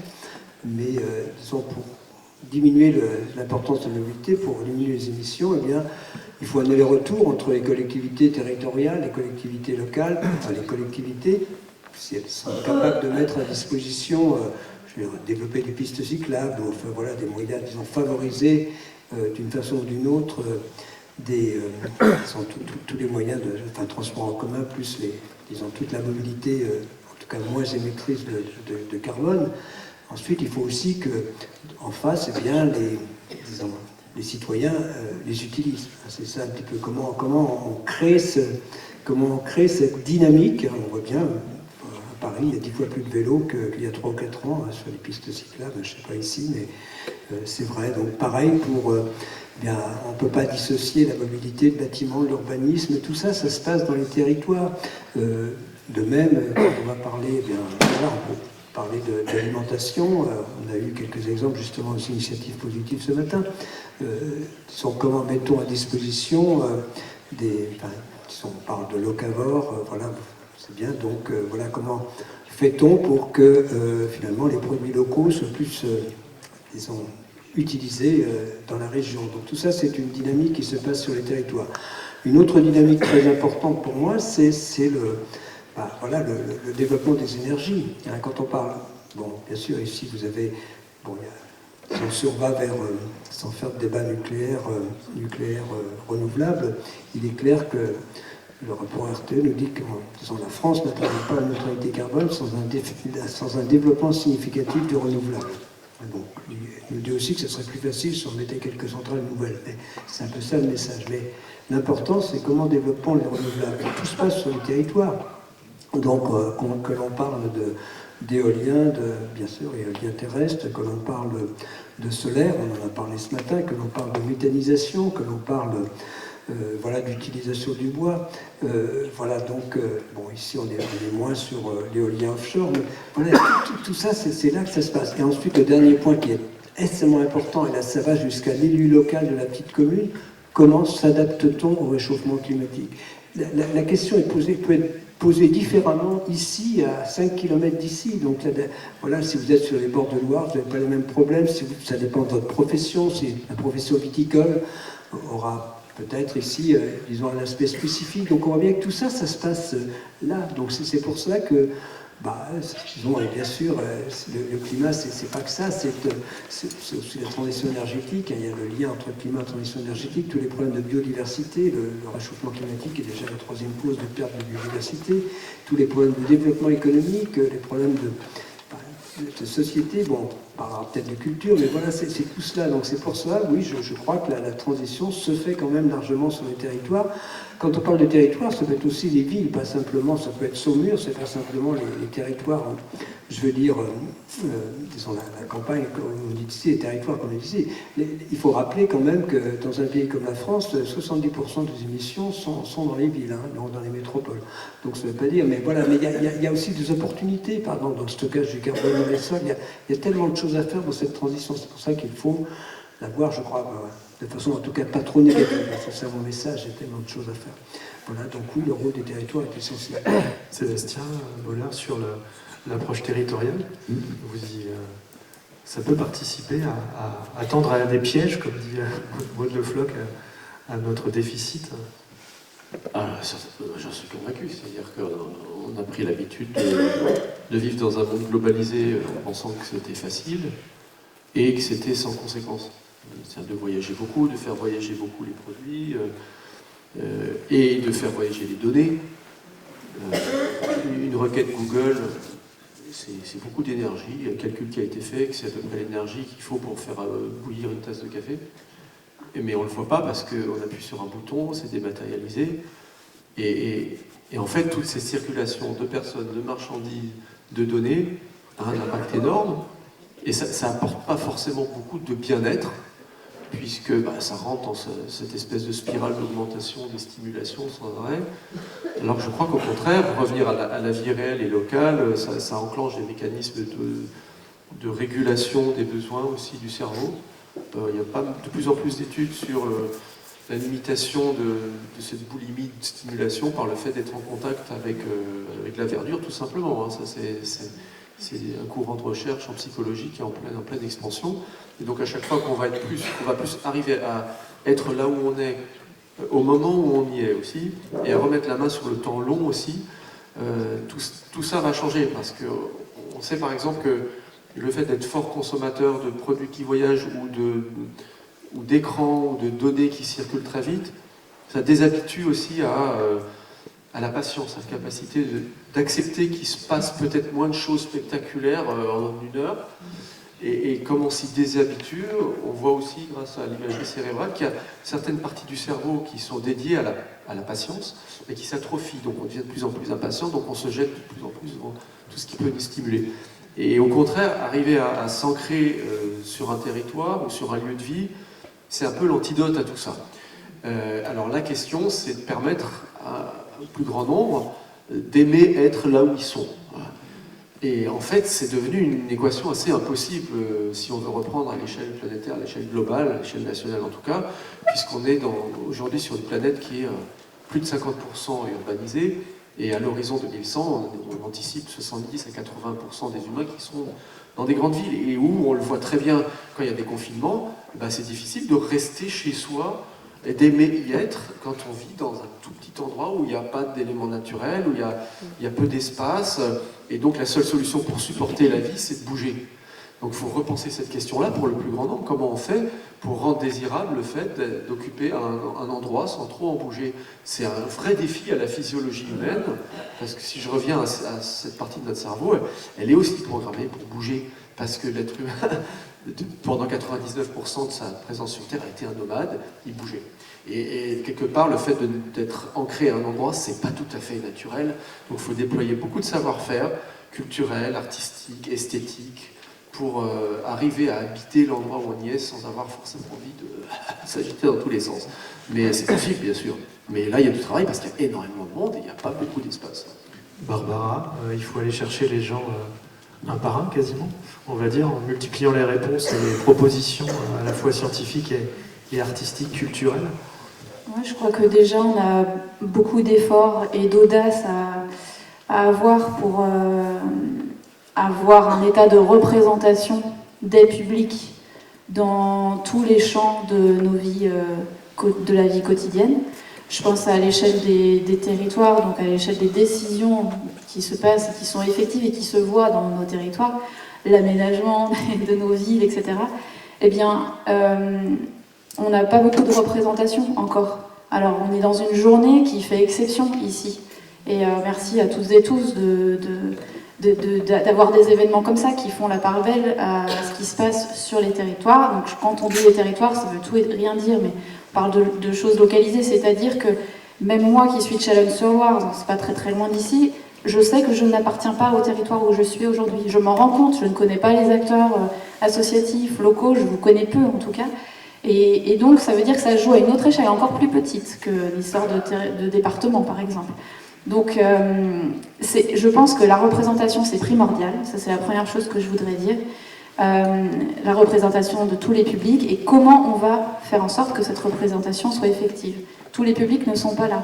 Nous avons travaillé sur ce projet Loire Sentinelle à essayer d'atteindre des publics que nous n'aurions pas atteints en annonçant dans une communication qu'on pourrait imaginer de tous bords qu'on avait un événement sur la place publique, etc. On sait très bien que c'est toujours le même type de public qui arrive à ces événements-là. Je dirais événements sur thématique des enjeux environnementaux, etc. Donc comment on va chercher d'autres publics? Comment on se rend dans des classes de quartiers prioritaires des villes? Comment donc, auprès d'enfants qui, par exemple, n'ont jamais entendu parler de la Loire alors qu'ils habitent à 2 km de la Loire. Donc en fait, c'est très très important d'essayer de trouver des mécanismes, des manières de s'adresser à des publics les plus variés et les faire prendre part à des décisions, ce qui se passe à l'échelle territoriale. Et puis je pense aussi à une chose, c'est que les changements individuels et les changements systémiques, parce qu'on parle beaucoup de ça, donc culturels, vont de pair. En fait, merci à toutes et tous ici dans la salle qui se sentent concernés et qui agissent au quotidien sur des piliers de l'empreinte écologique que sont l'alimentation, les transports, l'énergie, les déchets par exemple. Vous avez raison et continuez. On peut toujours faire mieux, on peut toujours avancer ensemble. Et ça se passe aussi à l'échelle systémique. Merci aux représentants territoriaux ici d'agir aussi en conséquence. Parce qu'en fait, on ne peut pas faire l'un sans l'autre. On est obligé d'avancer ensemble. Et peut-être qu'on ne sait pas qui de l'œuf ou de la poule sera effectif. Mais en tout cas, peut-être que les individus que nous sommes, les citoyens et les citoyennes que nous sommes, feront plier des décisions à force de comportement dans un sens. Et puis, à l'inverse, il faut aussi qu'on ait de l'audace. Encore une fois, j'insiste là-dessus, il faut être ambitieux, avoir beaucoup d'audace dans les décisions qu'on prend. Parce que c'est pas facile. C'est pas facile, mais c'est pour un bien qui est beaucoup plus universel et commun que nos propres petites vies. Donc je pense qu'il y a beaucoup à faire de ce côté-là. Maud Le Floch, un mot à la suite de Barbara sur ces questions-là. Eh bien, chantons, mes frères, mes sœurs. Je pense que... Non, mais... il y a dans toutes ces travaux, ces audaces, comme dit Barbara, ces initiatives qui poussent ici et là, qui poussent de différents publics. Hein. Je pense que là, il y a un public sachant, mais je pense qu'il y a d'autres publics aussi qui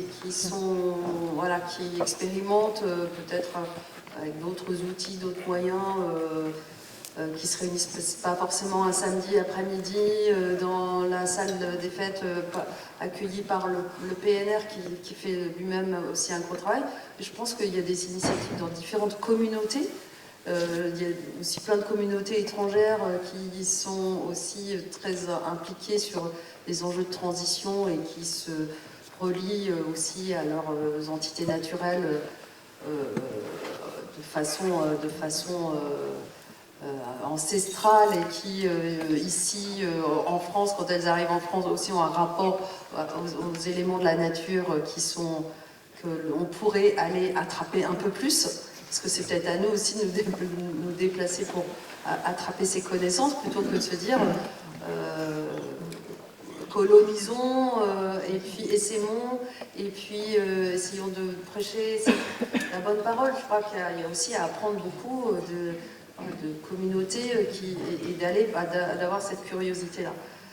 Donc ça, c'était un des points que je voulais indiquer. Par ailleurs, il y a d'autres publics qui sont les publics des acteurs, parce que je pense que ce qu'on fait ici est formidable. Chacun a une conscience, chacun a son petit degré de culpabilité, et sachant que quand même, le gros de la machine se passe aussi sur d'autres échelles, et des échelles plutôt d'entreprise, d'industrie, de politique, etc.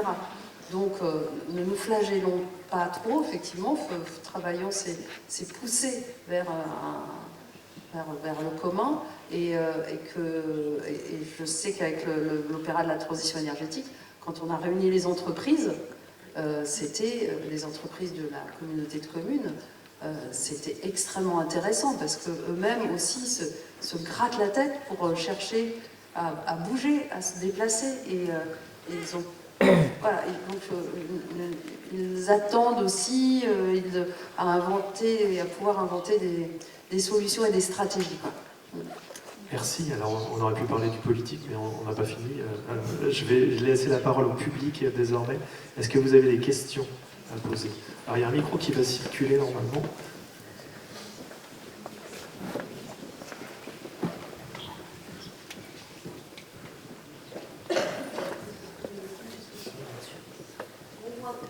Beaucoup de personnes ici, je pense que je suis venue parce que je suis sensible aux questions de climat.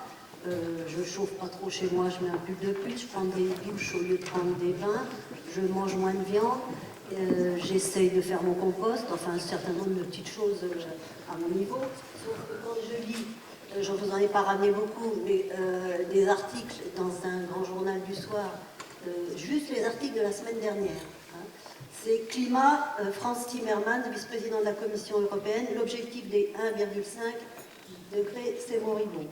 L'accord, c'était un échec, on est loin de l'urgence. Le greenwashing, la finance verte, c'est du greenwashing, c'est les fonds, des soi-disant fonds pour aider ce qu'on appelle la finance verte. Derrière, il y a plein de gens qui sont absolument pas décarbonés. Pourquoi sur les milliers de pots de yaourt, la France est dépendante du polystyrène, et on continue, on fait des milliers de pots de yaourt en polystyrène qui polluent.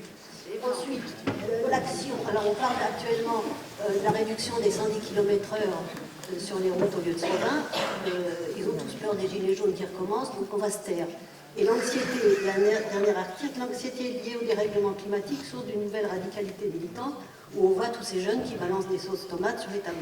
Alors moi, je voudrais rentrer chez moi avec un petit peu d'espoir pour me dire, est-ce que je continue mes petits gestes à mon niveau, ou est-ce que je rentre le moral dans les chaussettes en me disant, à quoi bon continuer quand on voit tout ça? Non mais, Non, vous avez oublié l'article du Monde d'aujourd'hui. Hein,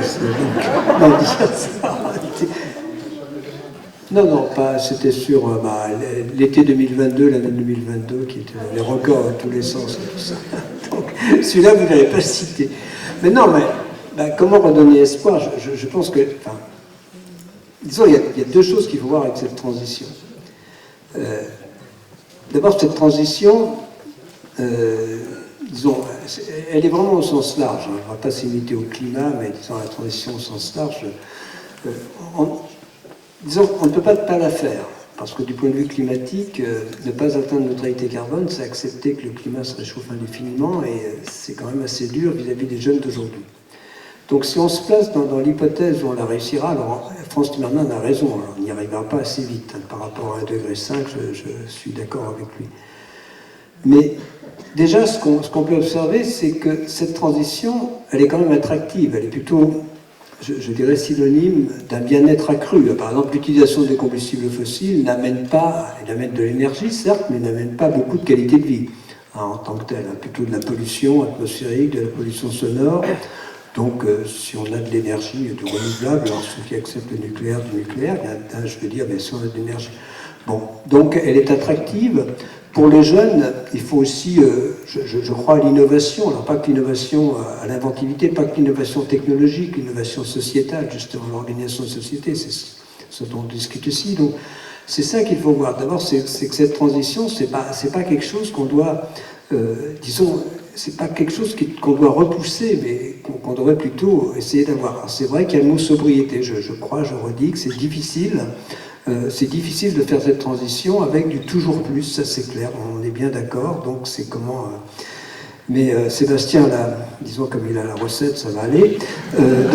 Voilà, donc, et moi, donc la façon, j'ai aussi beaucoup discuté, Philippe Pio qui est ici s'en souvient, puisqu'on a passé une matinée avec Pablo Servigne, tu étais là, hein, Philippe. Donc, tu vois, bon, c'est vrai que j'ai un peu de mal avec la théorie de l'effondrement. Moi, je pense plutôt qu'il faut agir, voilà, pousser à l'action. Il y a plein de choses à faire. Beaucoup des gens qui sont ici, c'est ce qu'ils font. Donc, je crois que la façon de prendre cette transition, c'est de savoir, oui, effectivement, qu'on aura du mal à respecter 1,5 degré, mais aussi que moins on s'en éloigne, mieux c'est, je vous assure. C'est ça le message, c'est-à-dire que les petits gestes que vous faites comptent, c'est pas suffisant. Pour les rendre efficaces, il faut que, voilà, il faut qu'il y ait les infrastructures qui soient adéquates, il faut je redis, il faut que les collectivités s'y mettent, les individus, c'est à travers tout ça.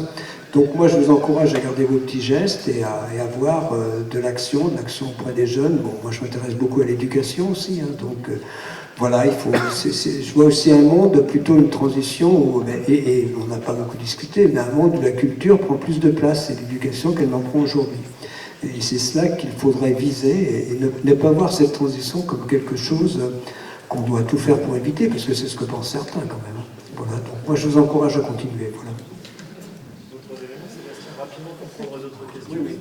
Oui, mais ce que vous décrivez, c'est le sentiment d'impuissance et le questionnement, et ça pose la question d'une part de l'effort individuel versus d'autres actions. Et l'action individuelle est très importante, mais c'est pas tout. Premièrement, est-ce qu'on peut continuer à se donner du mal quand on voit que ça marche pas au niveau global? C'est l'énorme problème du climat, c'est que, je veux dire, même si tous les Français étaient des moines bouddhistes, ils ne consommaient plus rien du tout, le réchauffement continuerait, les émissions continueraient, parce qu'on est tout petit dans le monde. Mais, donc la question, c'est est-ce qu'on peut continuer avec le sentiment de l'inefficacité? Oui, on peut, mais ça dépend. Ça dépend comment on a commencé, et ça dépend comment on veut continuer. C'est-à-dire que si ça coûte vraiment, si on a l'impression de se faire violence à chaque fois, et si on a le sentiment d'une injustice parce qu'on le fait tout seul dans son coin, alors que les autres ne le font pas, c'est pas tenable. Ça fait appel à une notion assez répandue en anthropologie, qui est la notion de coopération conditionnelle. Apparemment, c'est vraiment un fait humain très général, c'est que l'être humain est un coopérateur conditionnel, c'est-à-dire qu'il est capable de faire, y compris des sacrifices très, très, très puissants, dès lors qu'il sait que les autres font pareil. Et en revanche, faire un sacrifice tout seul en sachant que les autres ne le font pas, on n'est pas trop câblé pour ça. Donc là, il faut tricher, il faut trouver des moyens de piéger le cerveau. Alors la première chose, c'est de se dire, bah non, je ne vais pas être tout seul à faire des sacrifices. Et donc là, ça pose la question de l'action sociale, des nouvelles normes qu'on peut diffuser autour de soi, de se réunir avec ceux qui veulent faire pareil, et puis de faire grandir toujours plus. C'est toujours comme ça que se font les grands changements. Les grands changements de normes anthropologiques sont toujours partis de petits noyaux. Donc c'est ça qui va arriver ou pas. Mais la question, c'est celle de la rapidité avec laquelle ça peut se passer. Mais il faut s'appuyer là-dessus, il ne faut pas se dire qu'on est seul dans son coin. Et puis il y a une autre question qui touche à la dynamique psychologique de l'individu, qui est le fait que la sobriété, au niveau personnel, peut être un facteur aussi d'épanouissement. À travers deux choses. D'une part, le sentiment que ce qu'on fait a un sens.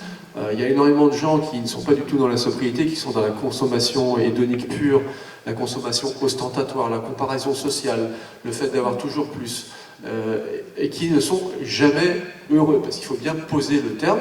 En psychologie, c'est une vraie question et c'est mesurable, ce qu'on appelle le bien-être subjectif. C'est totalement découplé en fait du pur plaisir qui est condamné à toujours augmenter les doses pour ne pas s'essouffler. Et en fait, quand on cherche toujours à augmenter ses plaisirs, on n'est jamais heureux. Ça, c'est très très bien établi. Donc c'est peut-être justement la condition d'une forme de satisfaction que de se dire, ben moi, l'effort que je fais, tant pis pour les coupures de presse, tant pis pour le monde, ça va être un facteur d'équilibre pour moi. Il ne faut pas que ce soit non plus une façon de se flageller sans arrêt, mais de se dire, moi je vais chercher un épanouissement personnel dans une forme de modération, et sans regarder autour de moi et sans me comparer. Et ça, c'est une vraie donnée psychologique. Donc après, ça dépend des individus. Mais en tout cas, ces deux axes méritent d'être cultivés, savoir si on est seul, et puis savoir aussi si cette modération n'est pas une source quelque part de satisfaction.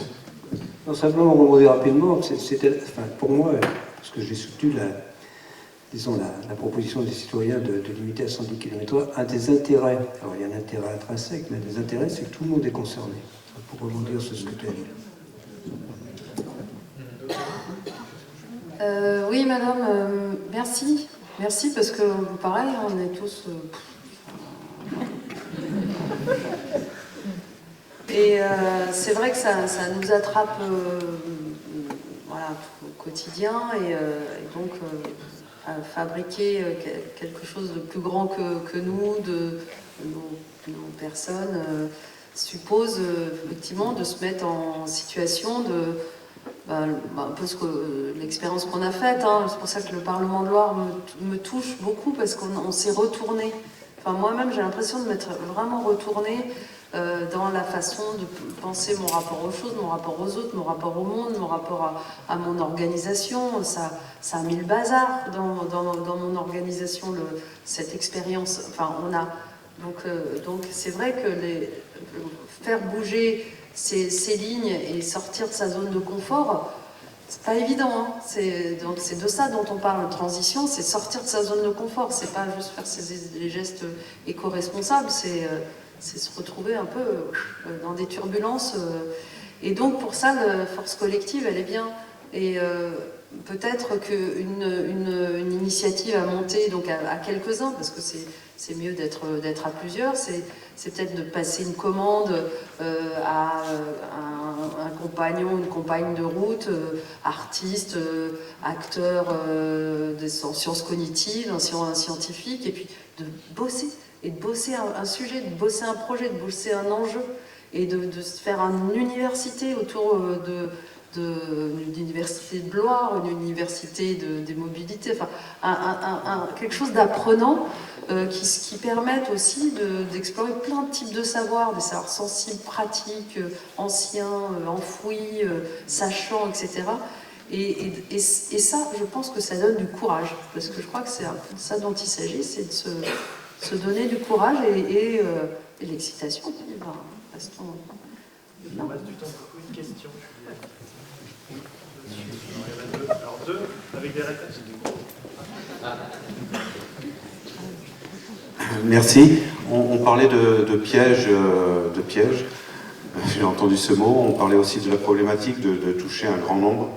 Est-ce que au niveau de la scolarité, primaire, premier cycle, deuxième cycle, on apprend à compter parce que c'est utile, on apprend le français parce qu'il faut savoir écrire et lire. Est-ce qu'il ne serait pas temps de rajouter une matière, une sorte d'apprendre à vivre? Oui. j'écoutais la radio ce matin et j'entendais quelque chose qui m'a mise en joie, madame. Que l'Université de Barcelone a décidé pour ses 15 000 étudiants un parcours obligatoire d'un cours qui s'appelle Enseignement sur la crise écologique en cours. Donc c'est transversal. Peut-être que ça passe par là aussi. D'une certaine manière, vous avez raison de voir qu'il n'y a pas d'optimisme à part entière. Il y a des idées optimistes qui portent une certaine forme d'optimisme. Par contre, on n'a aucun intérêt à être pessimiste. Donc là où on se situe souvent, nous, dans notre travail ici, c'est sur la question de lucidité. Si ça vous met en joie, si vous vous sentez pas dans une sorte d'impuissance ou d'injustice à l'égard des activités que vous prenez, et y compris dans les offres d'éducation, eh bien, il faut y aller. Il faut y aller, et peut-être qu'on porte un peu seul, et parfois on essaie, et tant mieux. Mais oui, l'éducation, c'est le cœur. C'est le cœur, c'est la base. L'éducation scolaire, extrascolaire, j'intègre le tout, parce qu'on a des parcours toutes et tous différents. Mais c'est évident que ça se passe en partie dans le scolaire.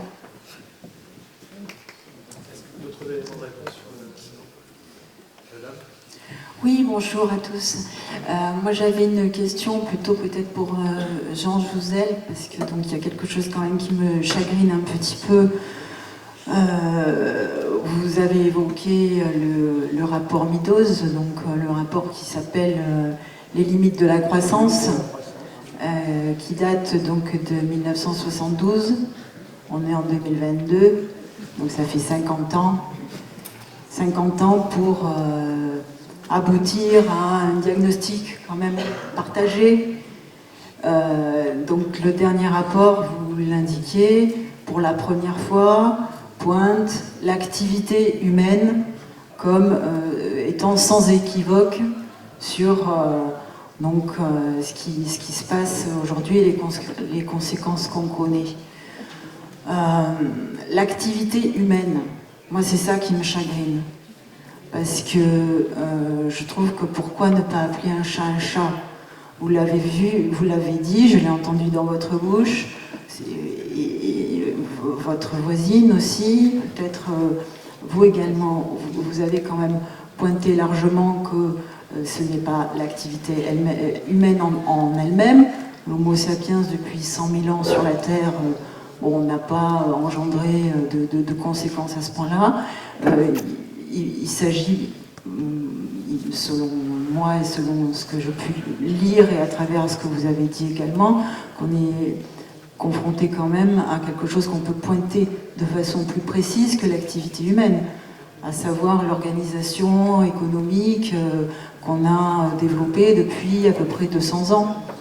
Donc, pourquoi le GIEC n'a pas été plus loin sur la caractérisation de cette activité humaine? Parce que ce n'est pas l'activité humaine au sens large. On sait très bien quelle activité humaine. Mais oui, alors pour répondre à votre question, le GIEC le dit tout à fait, c'est pas parce que je ne l'ai pas dit. Il y a, disons, la façon dont nous modifions la composition de l'atmosphère est très détaillée dans les rapports du GIEC, par secteur d'activité, par pays. Je peux vous donner les chiffres, les chiffres sont là, 37 milliards de tonnes liées à l'utilisation de combustibles fossiles si on prend 2022, 37 milliards, 2021, 5 à 6 milliards liés à la déforestation, de 1 à 2 milliards liés à la fabrication du ciment, et à peu près une quinzaine de milliards d'équivalents CO2 liés au méthane, au protoxyde d'azote et aux autres gaz. Tout ça, c'est très bien documenté. Je vais vous parler des heures de chiffres du rapport du GIEC, je ne l'ai pas fait, mais disons, si vous regardez les rapports du GIEC, vous avez des réponses à vos questions par secteur d'activité, on sait à travers quoi, disons, effectivement, nous contribuons à modifier la composition de l'atmosphère. Donc on le sait. Je voudrais juste dire qu'on a un outil, plusieurs d'ailleurs qui existent, des petits calculateurs en ligne sur Internet souvent. Désolée pour la contribution énergétique de votre recherche, mais au moins celle-ci, elle vous posera un diagnostic personnel, individuel. Ça s'appelle les calculateurs d'empreinte écologique, si vous cherchez ça, vous trouvez, d'empreinte carbone. L'empreinte carbone, c'est une partie de l'empreinte écologique, donc je le rappelle, mais c'est la majeure partie. Et puis, il y a aussi plein d'autres nouveaux calculateurs. Un français qui a été développé sur l'impact de la déforestation, ça s'appelle l'empreinte forêt. Enfin, il y en a plein.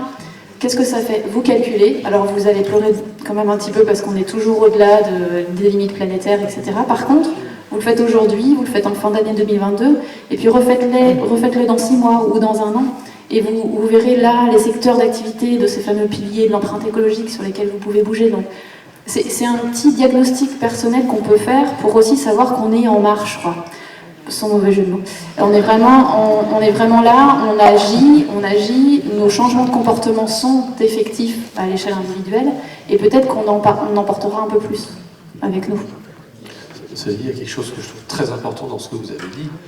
Il y a 50 ans, on dit on ne peut pas croître indéfiniment dans un monde fini, et pendant 50 ans, on continue à croître indéfiniment dans un monde fini. Donc là, c'est quand même très très inquiétant. Donc, qu'est-ce qui, à un moment donné, va permettre de se dire, on arrête de croître? À part des pandémies et des guerres. Bon, on voit que c'est souvent des dictateurs qui nous limitent nos volontés de croissance. Non mais sérieusement, est-ce qu'à un moment, on peut se dire c'est le niveau de conscience qui atteint un certain cap et qui fait qu'à un moment donné, on dit stop et on arrive à s'autodiscipliner? Je sais pas, c'est pas sûr. Là, on est très très conscient, il faut peut-être qu'on le devienne encore plus, mais qu'est-ce qui va manquer entre la conscience, une fois qu'elle sera totale, et le moment où on dira, oui, on arrête de croître dans un monde fini? Comment se reconfigurer? Alors là, mais vraiment, là, je garde votre constat, c'est le casse-tête quotidien, ce truc. Alors on va finir sur ce casse-tête quotidien. Je suis désolé. Merci à tous, merci à Lucas d'avoir participé à cette table ronde. Je vais inviter Roland Marion et Sophie Tubiana. Roland Marion, élu au Conseil régional en charge de cette question de la transition écologique, et puis Sophie Tubiana, présidente du parc naturel régional Loire-Anjou-Touraine, à venir vous adresser quelques mots, et puis ensuite viendra le temps de la culture, du théâtre et du cabaret des métamorphoses. Sophie Tubiana, je vous en prie. Oui, bonjour à tous. Eh bien, on en discutait en aparté. Je suis pas tout à fait aussi pessimiste que la dame qui vous a fait la revue de presse du Monde, parce que il y a 50 ans, monsieur, on n'aurait pas tenu une réunion comme ça. Il y a 50 ans, on commençait tout juste à entrevoir René Dumont à la télévision nous faire un choc avec son verre d'eau aux élections présidentielles de 1974. J'avais pas le droit de vote à l'époque, mais je me souviens très très bien de ça. Et aujourd'hui, on est dans une salle où on est 130 ou 120, peu importe, et je pense qu'on a tous conscience du péril qui nous menace. Donc la prise de conscience, elle est en marche, allez, je vais le dire aussi, elle est en marche, et je crois qu'il ne faut pas baisser les bras. Je pense qu'au contraire, l'espoir, il est dans cette prise de conscience, il est aussi chez chacun d'entre nous, sur tous les territoires, parce que je crois vraiment formellement que c'est de nous tous que viendra le progrès. Il ne faut pas tout attendre des institutions. On a tous ensemble une grande force de propositions, aussi de blocage par nos consommations. On parlait tout à l'heure des pots de yaourt en polystyrène. Si personne n'achète de pots de yaourt en polystyrène, il n'y aura plus de pots de yaourt en polystyrène. Et ces combats-là, ils sont vraiment entre nos mains. Alors, il n'y a bien évidemment pas de quoi être tout le temps joyeux et frais, mais il faut, voilà, on a un défi à prendre à bras-le-corps.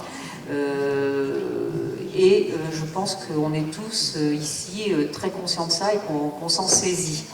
Alors, je tiens vraiment à remercier d'abord tous les intervenants pour cette conférence qui a été, je pense, très très intéressante. Cette journée initiative a été riche d'enseignements et de débats. Je tiens à remercier également les équipes du Parc naturel régional qui ont œuvré à cette réunion avec les équipes de l'AGLO, et je tiens à remercier tous les partenaires institutionnels, AGLO, Communauté de communes de Baugé, Région, qui ont permis la tenue de cette réunion. Roland, je te laisse la parole. Bon, bonjour à tous, je suis arrivé un peu en retard, donc je n'ai pas pu suivre la qualité de la table ronde et les débats. Tout ce que je pourrais dire, c'est que je pense qu'il y a un déficit de connaissances et de compétences sur ces questions de où on va, quelle sera la température dans 50 ans, qu'est-ce que c'est qu'un écosystème, qu'est-ce que c'est que la biodiversité. Je pense que le projet, par exemple, le Loire Sentinelle, cher Barbara, cher Julien, ça fait partie des projets qui sont inspirants et qui permettent pour les générations futures, enfin pour les plus jeunes, de s'approprier le sujet et de se dire mais finalement on a quand même un truc à faire et il faut qu'on y travaille. On a aussi, je pense, dans cette perspective d'appropriation des enjeux de réchauffement climatique, de biodiversité globalement, d'écologie, le GIEC Pays de la Loire qui a été tout à l'heure un petit peu évoqué, sur lequel on a voulu dans la région regarder à l'échelle de la région quelles sont les variations de température possibles, quelles sont les perspectives. Et puis elles ne sont pas fameuses en fait, puisqu'on est déjà à 1,6 degré d'augmentation de température depuis à peu près les 60 dernières années. Et on sait aujourd'hui qu'on sera à plus de degrés à l'horizon 2050, quoi qu'on fasse aujourd'hui. Hein. Quoi qu'on fasse, on sera à plus de degrés par rapport à aujourd'hui en 2050. Et ce qui est très intéressant dans ce GIEC Pays de la Loire, c'est que l'ensemble du territoire des Pays de la Loire, donc l'ensemble des élus, l'ensemble des habitants, l'ensemble des collectivités vont pouvoir s'inspirer de ces documents, de ces premiers documents de synthèse pour se dire, en fait, on a des choses à faire. On a des choses à faire, c'est pas la région, c'est pas que la région, c'est les départements, c'est les communes, c'est l'ensemble de celles et ceux d'entre vous, par exemple, qui veulent s'investir dans ce sujet-là. Et puis le dernier point que je voudrais bien évoquer avec vous, c'est la révision de notre stratégie régionale pour la biodiversité, puisqu'on avait une stratégie 2018-2023, donc on va avoir une stratégie 2024-2030, et ce qu'on voudrait faire pour qu'elle soit à la hauteur des enjeux que les plus jeunes générations comprennent mieux que les plus anciennes générations. Moi qui suis dans un petit conseil municipal à côté d'Angers, je peux vous le dire, il y a une question de génération sur ces questions de transition, c'est d'inviter l'ensemble des lycéens à participer à la construction de cette stratégie, parce qu'ils n'ont pas les mêmes œillères que nous, et ils font des propositions qui sont réellement disruptives, et il va falloir qu'on s'en inspire dans notre stratégie de biodiversité, parce que c'est par la jeunesse aussi qu'on arrivera à faire, si on peut, bouger les choses pour éviter de dépasser ces 2 degrés qui sont de toute façon acquis en Pays de la Loire à l'horizon 2050. Et merci beaucoup pour votre présence aujourd'hui avec nous. Merci.